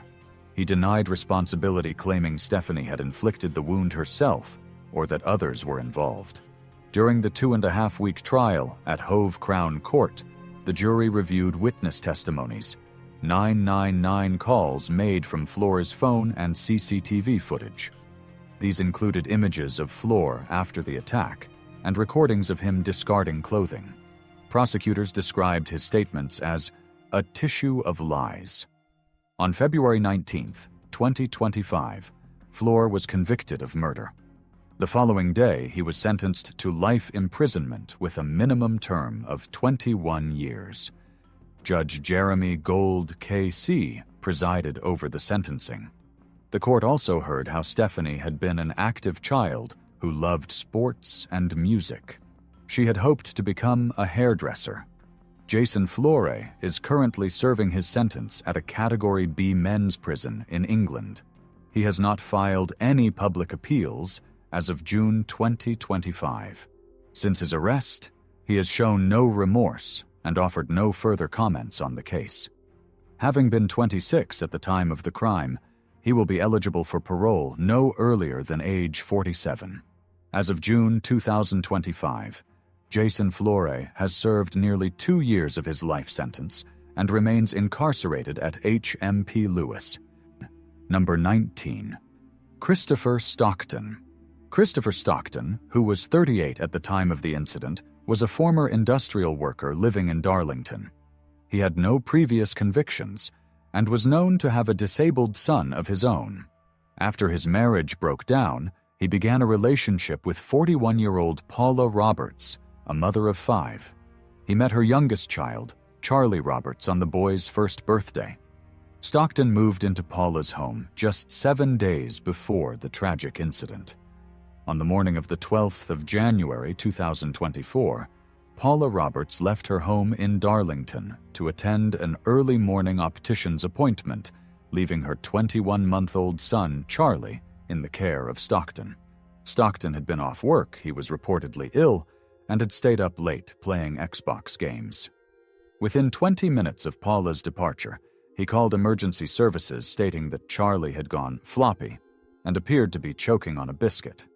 On the call, he could be heard repeatedly saying, "Come on, mate," and "wakey wakey," as he tried to rouse the unresponsive toddler. Paramedics arrived and transported Charlie to the hospital. Despite medical efforts, the child was pronounced dead the following day. Doctors determined that Charlie had sustained severe, non-accidental head injuries. The extent of the trauma was likened to injuries typically seen in car crashes, high falls, or crushing incidents indicating a violent shaking or impact. During the police investigation, evidence was recovered from Paula Roberts' phone showing photographs of Charlie with multiple bruises in the weeks leading up to his death. Text messages revealed Paula's acknowledgement of his injuries, including intentions to seek medical attention. Yet she never followed through. At trial, it was confirmed that she had suspected Stockton of harming her son, so she installed a hidden camera in the bedroom above the toddler's cot.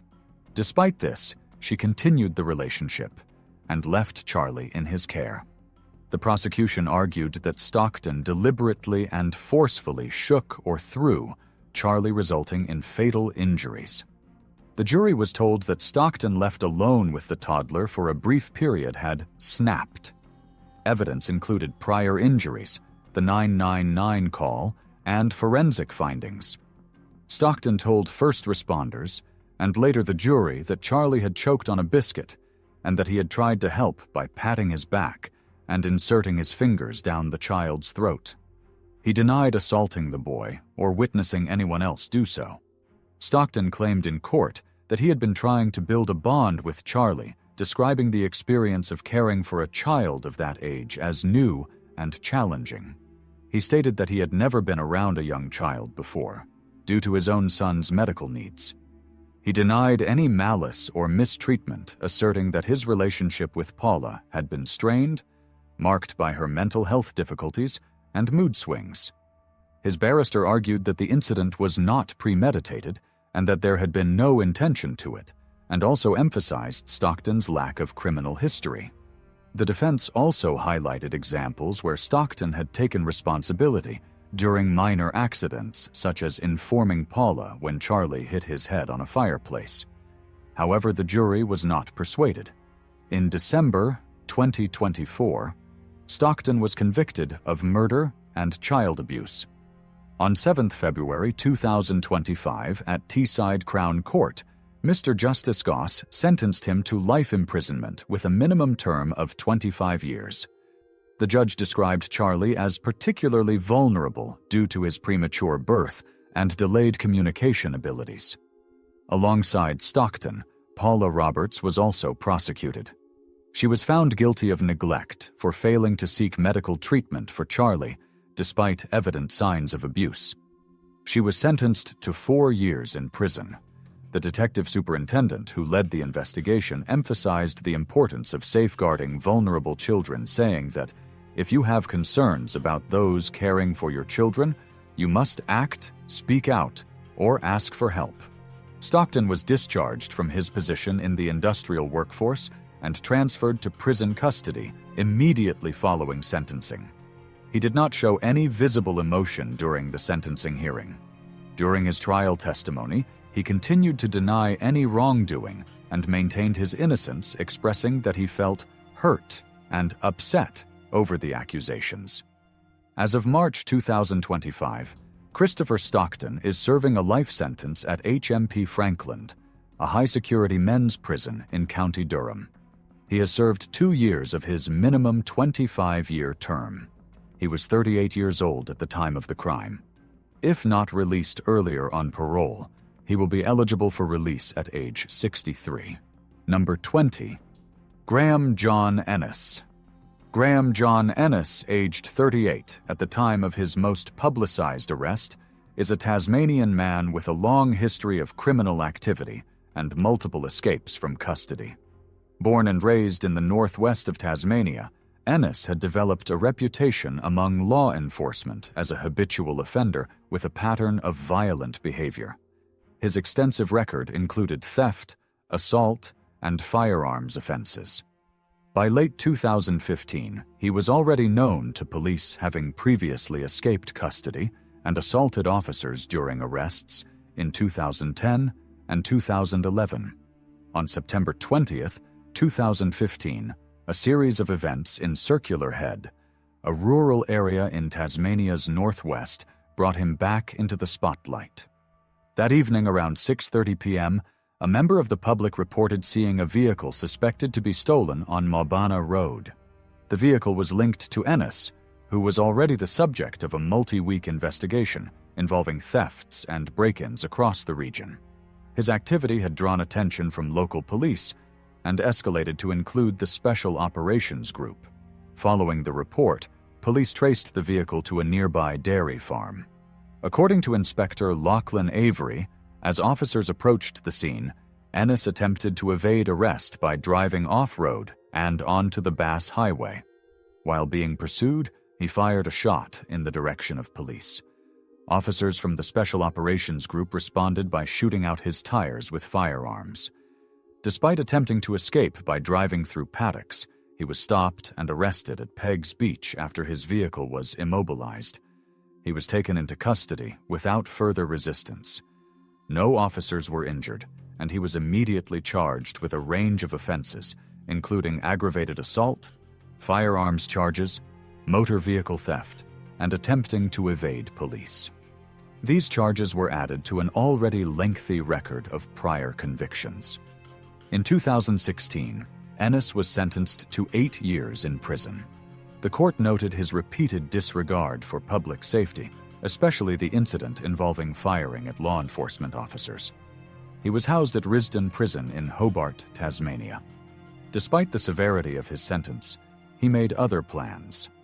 On September 23, 2019, he escaped Risdon Prison by exploiting scaffolding left behind after mural work inside the prison. Alongside another inmate, he climbed onto a roof and over a fence. While the other inmate was quickly recaptured, Ennis disappeared into the surrounding bushland, sparking a widespread manhunt involving drones, helicopters, and more than a dozen police officers. Residents of nearby Risdon Vale reported feeling unsafe, with many locking their homes and schools initiating lockdown protocols. Ennis, easily recognizable by the word "thug" tattooed on his neck, had removed his prison clothing and attempted to blend in with the terrain. He was eventually found the following day, cold and dehydrated and hiding in the bush. Authorities recaptured him without incident, but the escape marked his third known breakout from custody. His earlier escapes in 2010 and 2011 involved fleeing a police vehicle and later a prison van outside Burnie Magistrates Court. During his trial and sentencing phases, he remained largely uncooperative and gave limited statements.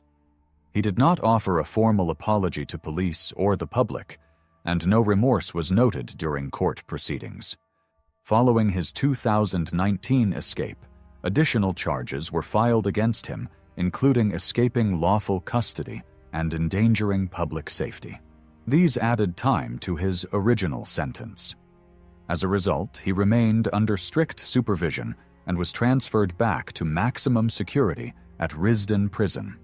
Corrections staff reported challenges in managing him within the prison, leading to periods of isolation and increased surveillance. His father publicly urged him to surrender during the 2019 escape, but he did not respond to any public appeals. As of March 2025, Graham John Enniss remains incarcerated at Risdon Prison in Hobart, Tasmania. He has served approximately 9 years of his original 8-year sentence due to additional time added for his 2019 escape and other infractions. He was 38 at the time of his arrest in 2015 and will be eligible for parole in his late 40s, though his release will depend heavily on behavioral assessments and risk evaluations due to his history of escapes and violent conduct. Number 21. John Allen Ditullio. John Allen Ditullio was 20 years old when he became involved in one of Pasco County's most disturbing and racially charged crimes. At the time of the incident, he was a prospective member of a local white supremacist group known as the American Nazis, who operated out of a mobile home near where the crime occurred. He was known for his visible neo-Nazi tattoos, including a large swastika on his neck. He had a reputation tied to extremism and racial hatred. On the night of March 23, 2006, he entered a mobile home in Newport Richey, Florida, that belonged to 44-year-old Patricia Wells.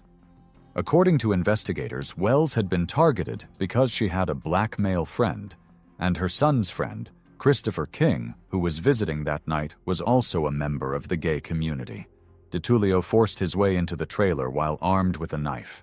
He brutally used the knife on Wells in the face and hands, leaving her with serious injuries. Then he turned to 17-year-old Christopher King and fatally attacked him. King died from multiple knife wounds. Wells survived the attack and was later able to testify in court. After the attack, Ditullio fled the scene and returned to the neo-Nazi compound nearby. He attempted to conceal his involvement, but forensic evidence linked him to the crime, including DNA and witness statements. He was arrested and charged with first-degree murder and attempted first-degree murder. The legal proceedings surrounding his trial drew widespread media attention, not only because of the brutality of the crime, but also because of his appearance. His defense attorneys argued that his heavily tattooed face, particularly the swastika and other white supremacist symbols, would unfairly prejudice the jury. The court then allowed him to hire a professional makeup artist, and the artist was paid by the state at $150 per day to cover the tattoos throughout the trial. However, on the day of sentencing, Ditullio instructed his attorneys that he no longer wished to hide them appearing in court with all facial tattoos visible. During the 2010 trial in West Pasco County, Patricia Wells took the stand and described the horror of the attack. The prosecution presented evidence that his motive was rooted in hate and that the attacks were intended to prove his commitment to the white supremacist group he sought to join. The jury deliberated for less than 30 minutes before finding him guilty of the murder of Christopher King and the attempted murder of Patricia Wells. At sentencing, Ditullio directly addressed the jury, stating that he was not going to beg the jury for his life, strictly instructing them to do what they do best, indicating that they should also consider his supporters who were sitting in court waiting for his verdict. Despite his appeal for compassion toward his supporters, the circuit judge followed the jury's recommendation and sentenced him to life in prison without the possibility of parole. Following the conviction, his attorneys announced plans to appeal the decision. In light of the public criticism over the use of taxpayer funds for the makeup artist, the defense team stated they would represent him pro bono during the appeal process. While incarcerated, Ditullio appeared on the television show almost got away with it, where he claimed responsibility for a second murder. He stated that he had murdered a homeless man in 2005 after the man approached his group while he was under the influence of intoxicating substances. However, law enforcement later dismissed this claim as false, suggesting he fabricated the story to elevate his status among inmates.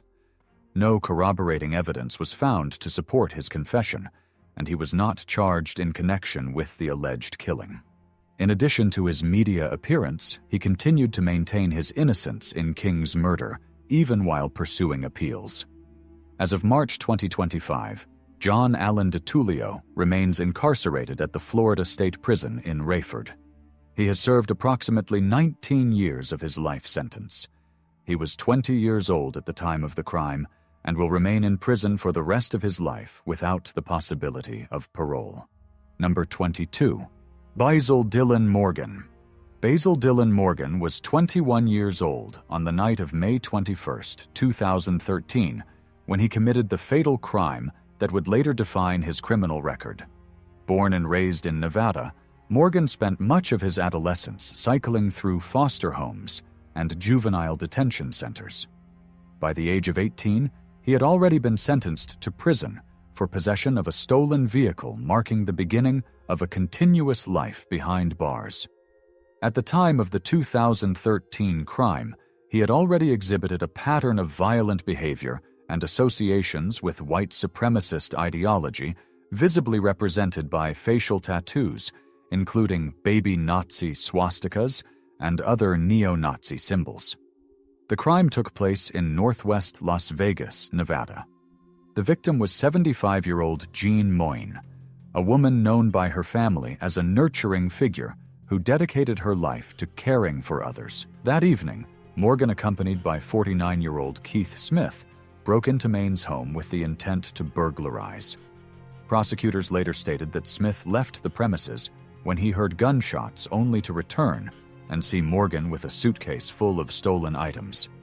During the attempted robbery, Morgan pistol-whipped Maine with such force that the trigger guard on his weapon shattered.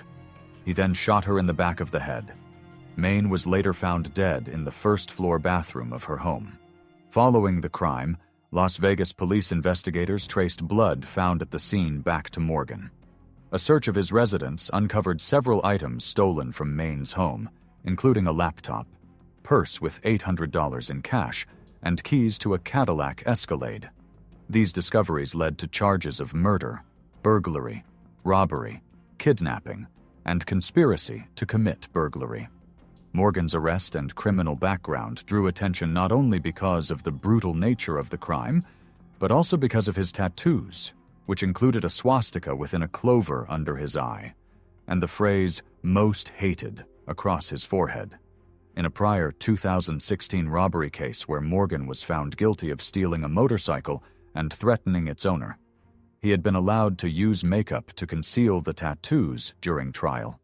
But in the murder trial, Judge Michelle Livet ruled against the request to cover his facial ink, citing the jury's duty to remain impartial regardless of appearance. Morgan initially entered a guilty plea in 2018, acknowledging responsibility for the murder of Jean Maine. The plea deal carried a sentence of life imprisonment with the possibility of parole after 20 years avoiding the death penalty. However, Morgan later attempted to withdraw this plea, but the request was denied by the court. Judge Levitt upheld the plea, stating the decision was made with full knowledge of the consequences and could not be reversed simply due to a change of mind. Morgan was credited with 201 days already served at the time of sentencing.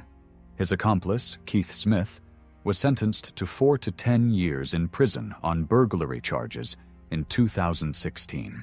In court, Morgan appeared silent with his facial tattoos fully visible. He did not make a formal statement during sentencing. As of June 2025, Basil Dylan Morgan is still incarcerated at the Nevada Department of Corrections, having served approximately 11 years. He was 21 at the time of the murder and will be eligible for parole when he is around 49 years old. Simon Jacob Pauda. In the early hours of February 8, 2016, police in Lubbock, Texas, responded to a domestic disturbance at a home in the 3300 block of Itasca Street. Upon arrival, officers encountered a visibly injured woman, later identified as Mercedes Ramirez, who told them her boyfriend, Simon Jacob Pauda, had assaulted her during an argument.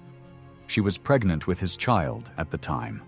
According to Ramirez, Pauda had picked her up earlier that night and brought her to his home.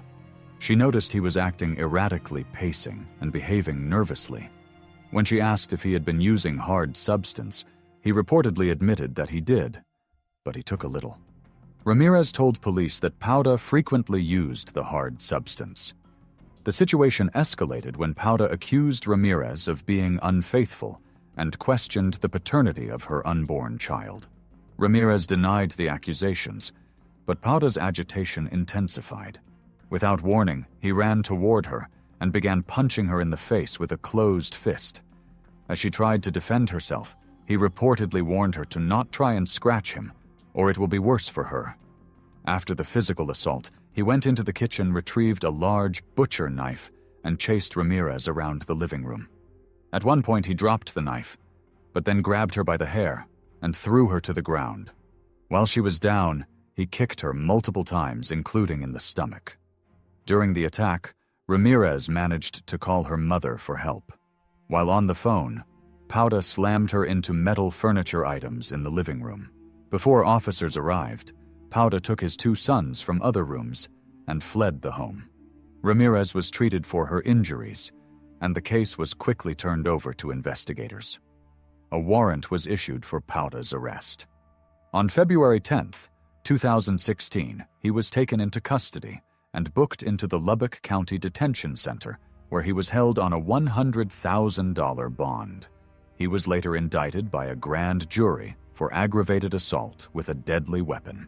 Prosecutors described the assault as deliberate and severe, highlighting not only the violence against Ramirez, but also against the unborn child. The case was further complicated by Pauda's criminal history, including a prior conviction for aggravated assault in 2003. This prior offense elevated his current charge from a third-degree felony to a second-degree felony, expanding the sentencing range to 2 to 20 years.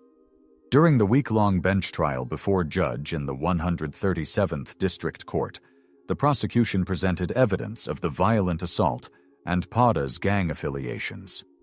An investigator testified that he was a known member of the Texas Tango Blast Gang, pointing to tattoos across his body, scalp, and legs as indicators of strong affiliation. One tattoo on his stomach read, "Certified Gangsta." In a pre-sentencing report, he denied current involvement with the group. The prosecution also played a recorded jail phone call between Pauda and Ramirez, in which she could be heard telling him that he pulled a knife on her. Despite Ramirez having signed an affidavit of non-prosecution and continuing contact with Pauda during his incarceration, the prosecution pressed forward. His defense attorney requested a lenient sentence, stating that Ramirez had remained supportive and did not consider Pauda a threat. He described their ongoing relationship and noted that she continued to bring the children to visit him in jail. On March 27, 2017, Simon Jacob Pauda, who was then 31 years old, was sentenced to 15 years in state prison. The inclusion of a deadly weapon in the charge meant that Pauda would be required to serve at least half of his sentence. As of May 2025, he has served 8 years of his 15-year sentence. His current age is 39. If he serves the full sentence, he will be eligible for release in 2032 at the age of 46. If granted parole at the earliest possible date, he would have been eligible in late 2024. However, no public records confirm a release as of March 2025. These are the 10 individuals executed so far in January, February, and March of 2025 out of the 21 executions scheduled for this year. Brad Keith Sigmund. On March 7, 2025, 67-year-old Brad Keith Sigmund, who had been on South Carolina's death row for over 23 years, was strapped into the execution chair and executed by a 3-person volunteer firing squad, a method that has not been used in over 15 years on the United States. Sigmund was convicted for the brutal murders of David and Gladys Lark in 2001. He had been in a 5-year relationship with the Lark's daughter, Rebecca Armstrong. After their relationship ended, Sigmund became obsessed with Rebecca. On April 27, 2001, he went to the Lark's home with the intention of kidnapping her. Instead, he encountered her parents, and he brutally attacked them with a baseball bat, striking each of them multiple times and causing their deaths. Sigmund then kidnapped Rebecca. She managed to escape from his vehicle by jumping out. During her escape, Sigmund shot her once in the foot. Sigmund was arrested shortly after the incident and charged with 2 counts of murder and kidnapping. In 2002, he was convicted and sentenced to death. Before his execution, he chose the firing squad over the electric chair or lethal injection, which he feared would be botched or make it feel like he was drowning. For his last meal, he demanded a last meal of fried chicken, green beans, mashed potatoes with gravy, biscuits, cheesecake, and sweet tea. In his final words, he recited Bible verses emphasizing love and mercy, and urged Christians to oppose the death penalty. Jesse Dean Hoffman Jr., on March 18, 2025, 46-year-old Jesse Dean Hoffman Jr., who had been on Louisiana's death row for over 27 years, was executed by nitrogen hypoxia at the Louisiana State Penitentiary. Hoffman was convicted for the 1996 kidnapping, assault, and murder of 28-year-old advertising executive Mary Molly Elliott. In 1996, Mary Molly Elliott was abducted, sexually assaulted, and murdered. Hoffman, who was 18 years old at the time, was arrested and charged with these crimes. On January 8, 1997, a St. Tammany Parish grand jury indicted Hoffman for first-degree murder. He was found guilty and sentenced to death on September 11, 1998. Hoffman's execution marked Louisiana's first use of nitrogen gas as an execution method and the state's first execution in 15 years. The procedure involved administering pure nitrogen gas through a face mask, leading to oxygen deprivation. Witnesses reported that the execution lasted 19 minutes, during which Hoffman exhibited movements. Hoffman declined to make a final statement and did not request a special last meal. Instead, he was served the standard prison meal. Aaron Brian Gunches. On March 19, 2025, 53-year-old Aaron Brian Gunches, who had been on Arizona's death row for over 20 years, was executed by lethal injection at the Arizona State Prison Complex in Florence. Gunches was convicted for the 2002 kidnapping and murder of Ted Price, the ex-husband of his girlfriend, Catherine Letcher. On November 14, 2002, in Mesa, Arizona, Gunches arrived at Letcher's residence to find that she had been involved in an altercation with her ex-husband, Ted Price. Price had been struck in the face with a telephone and was in a dazed state on the floor. Gunches, with the assistance of Letcher and her roommates, loaded Price into his car under the pretense of taking him to a bus station.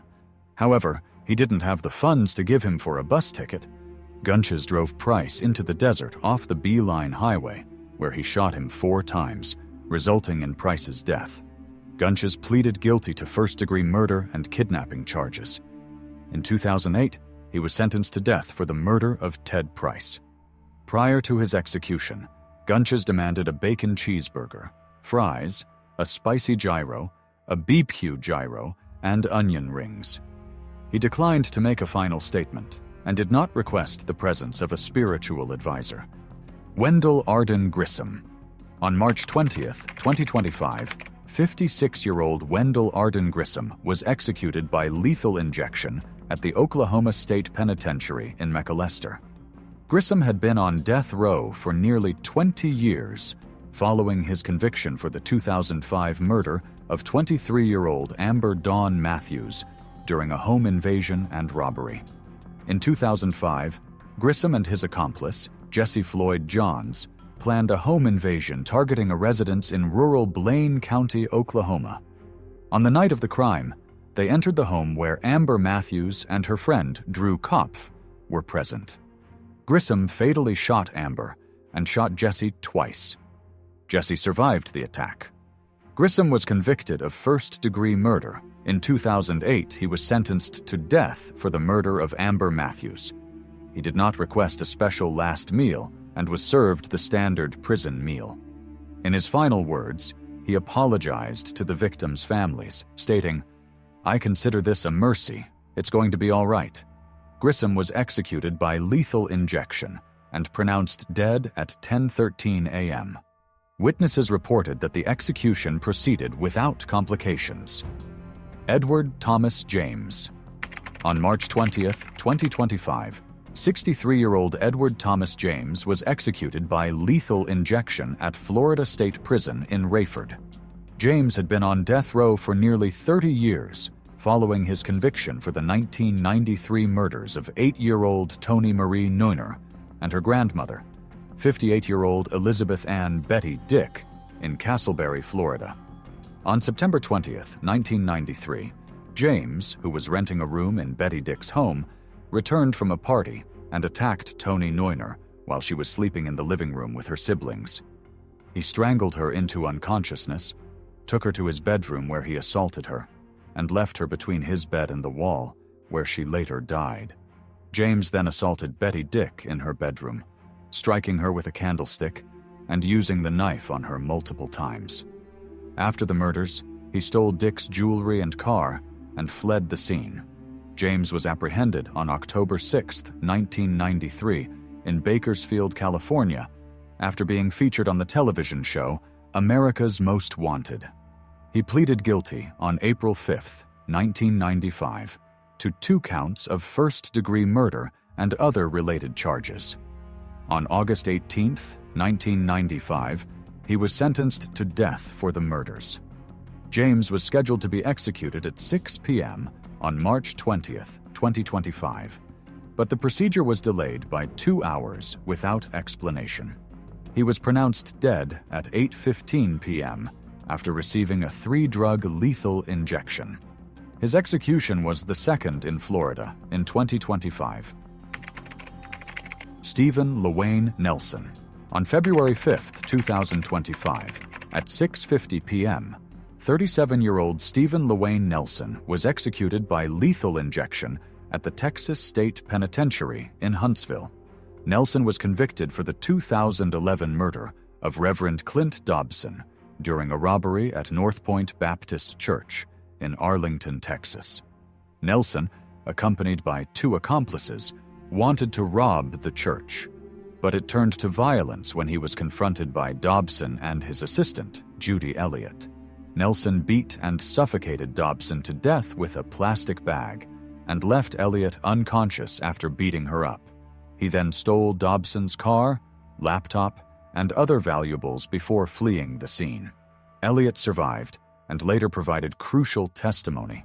Nelson was arrested and charged with capital murder. Evidence, including stolen items and DNA, linked him to the crime. In 2012, he was sentenced to death. In addition to the 2011 murder of Pastor Clint Dobson, Stephen LaWayne Nelson was implicated in the death of fellow inmate Jonathan Holden while awaiting trial. He was 24 at the time of the crime. In his final moments, he told his wife, whom he married few weeks before his execution, "It is what it is. Enjoy life." Looking at the warden, he said, "I'm at peace. I'm ready to be at home. Let's ride, warden." He was pronounced dead 24 minutes after the lethal injection was administered. Regarding his final meal, Texas policy does not grant special last meal requests. Instead, inmates receive the same meal as others on the unit. Nelson was on death row for over 12 years. Demetrius Terrence Frazier. On February 6, 2025, at 6:36 p.m., 52-year-old Demetrius Terrence Frazier was executed by nitrogen hypoxia at the William C. Holman Correctional Facility in Atmore, Alabama. Frazier was convicted for the 1991 assault and murder of 41-year-old Pauline Brown in Birmingham. The following year, He murdered 14-year-old Crystal Kendrick in Detroit, Michigan, during an attempted assault. Additionally, Frazier was linked to the sexual assault of 8 other women in Michigan. In 1993, Frazier was convicted in Michigan for Kendrick's murder and other offenses, receiving multiple life sentences. In 1996, he was convicted of capital murder for Brown's death in Alabama and sentenced to death. After spending over 18 years in Michigan's Allgier Maximum Correctional Facility, he was transferred to Alabama's Holman Correctional Facility in 2011. Frazier was 19 years old when he was convicted. He was said to have made a few gasping breaths at first, before it transitioned to a series of sporadic breaths. Alabama Corrections Commissioner confirmed that he no longer had any heartbeat 13 minutes after the gas was first released. For his last meal, he requested items from Taco Bell, including a beefy 5-layer burrito, a chicken chalupa supreme, beef crunchy tacos, chips and dip, and a Mountain Dew. In his final statement, he apologized to Brown's family and the African American community, stating that her death should not have occurred. He also suggested that the media contact a former detective from Michigan, claiming he had made a false confession regarding the murder of Crystal Kendrick. His last words were, "Let's go." James Dennis Ford. On February 13, 2025, at 6:19 p.m., 64-year-old James Dennis Ford was executed by lethal injection at Florida State Prison. Ford was convicted for the 1997 murders of Gregory and Kimberly Malnery, who were attacked during a fishing trip in Punta Gorda, Florida. The couple's 22-month-old daughter witnessed the brutal assault, during which Gregory was beaten and had his throat slit, and Kimberly was assaulted and fatally shot. The child was found 18 hours later, dehydrated and covered in insect bites. In his final moments, Ford declined to make a verbal statement. For his last meal, he requested steak, macaroni and cheese, fried okra, sweet potato, pumpkin pie, and sweet tea. Despite appeals citing his low IQ and alleged intellectual disability, all were rejected. He was on death row for 27 years. Connie Ankney, Greg's mother, also attended the execution. She described it as a day of justice to see Ford executed. The Malnery's daughter released a statement saying that despite not wishing for this on her parents' killer, she had a peace of mind. Richard Lee Tabler. On February 13, 2025, at 6:38 p.m., 46-year-old Richard Lee Tabler was executed by lethal injection at the Huntsville unit in Texas. Tabler was convicted for the 2004 murders of Mohammed Amin Ramouni, a strip club manager, and his friend Haitham Zayed in Killeen, Texas. He lured the club manager and his friend to a secluded area under the pretense of selling stereo equipment. Upon their arrival, he shot and killed both men. 2 days later, he murdered 2 teenage girls, Amanda Benefield and Tiffany Lorraine Dotson, who were dancers at the same nightclub to eliminate witnesses. He also committed other series of murders in Killeen, Texas, targeting individuals associated with local nightclubs. In April 2007, Tabler was convicted of capital murder for these crimes and received 2 death sentences. In his final statement, Tabler expressed deep remorse, addressing the victims' families and seeking their forgiveness. He stated, "I had no right to take your loved ones. I truly am sorry." As the lethal drugs were administered, he mouthed the words, "I'm sorry," toward the witnesses. Regarding his last meal, Texas policy does not allow special requests. Inmates receive the same meal as others on the unit. Therefore, Tabler did not have a unique final meal. Tabler's execution marked the 2nd in Texas and the 5th in the United States in 2025. His case drew attention in 2008 when he smuggled a cell phone into prison, using it to make threatening calls, including to a state senator, leading to a statewide prison lockdown. Marion Bowman Jr. On January 31, 2025, at the young age of 44, Marion Bowman Jr. was executed by lethal injection at the Broad River Correctional Institution in South Carolina. After receiving a single dose of pentobarbital, Bowman was pronounced dead at exactly 6:27 p.m. Bowman was convicted and sentenced to death for the crime he committed in 2001 when firefighters found the burnt body of 21-year-old Candy Louise Martin in the trunk of her burned car in Dorchester County, South Carolina. The day before her death, Martin met Bowman over some monetary issue. Witnesses said that Bowman threatened Martin, saying she would be dead by dark. Exactly that evening, Bowman, accompanied by his cousin, brutally killed Martin by shooting her, severally ignoring her pleas for mercy. After the shooting, he placed her body inside the trunk of her car and set it on fire and ran away. That afternoon, he was caught and arrested. He was 20 years old when he committed the crime. Before his death sentence was carried out, Bowman reportedly ordered a last meal of fried shrimp, fish, oysters, chicken wings, chicken tenders, onion rings, banana pudding, and German chocolate cake, in addition to pineapple juice and cranberry juice. Bowman maintained his innocence throughout his 23 years on death row. In his final statement, he expressed, "I did not kill Candy Martin. I'm innocent of the crimes I'm here to die for." His execution marked the first in the United States for 2025, and the third in South Carolina since the state resumed capital punishment. These are the 11 individuals remaining to be executed. Michael Anthony Tanzi, to be executed by lethal injection on April 8, 2025 in Florida. Mikal Dean Matti, to be executed by firing squad on April 11, 2025 in South Carolina. Moises Sandoval Mendoza, to be executed by lethal injection on April 23, 2025 in Texas. James Osgood, execution method to be determined on April 24, 2025 in Alabama. Matthew Lee Johnson, to be executed by lethal injection on May 20, 2025 in Texas. Oscar Franklin Smith, execution method to be determined on May 22, 2025 in Tennessee. Byron Lewis Black, execution method to be determined on August 5, 2025. Donald Ray Middlebrooks, execution method to be determined on September 24, 2025. Timothy L. Coleman, to be executed by lethal injection on October 30, 2025 in Ohio. Kareem M. Jackson, execution method to be determined on December 10, 2025. Harold Wayne Nichols, to be executed on December 11, 2025. Thank you guys for watching till the end. Do you think executing these individuals is the right thing to do? Comment below.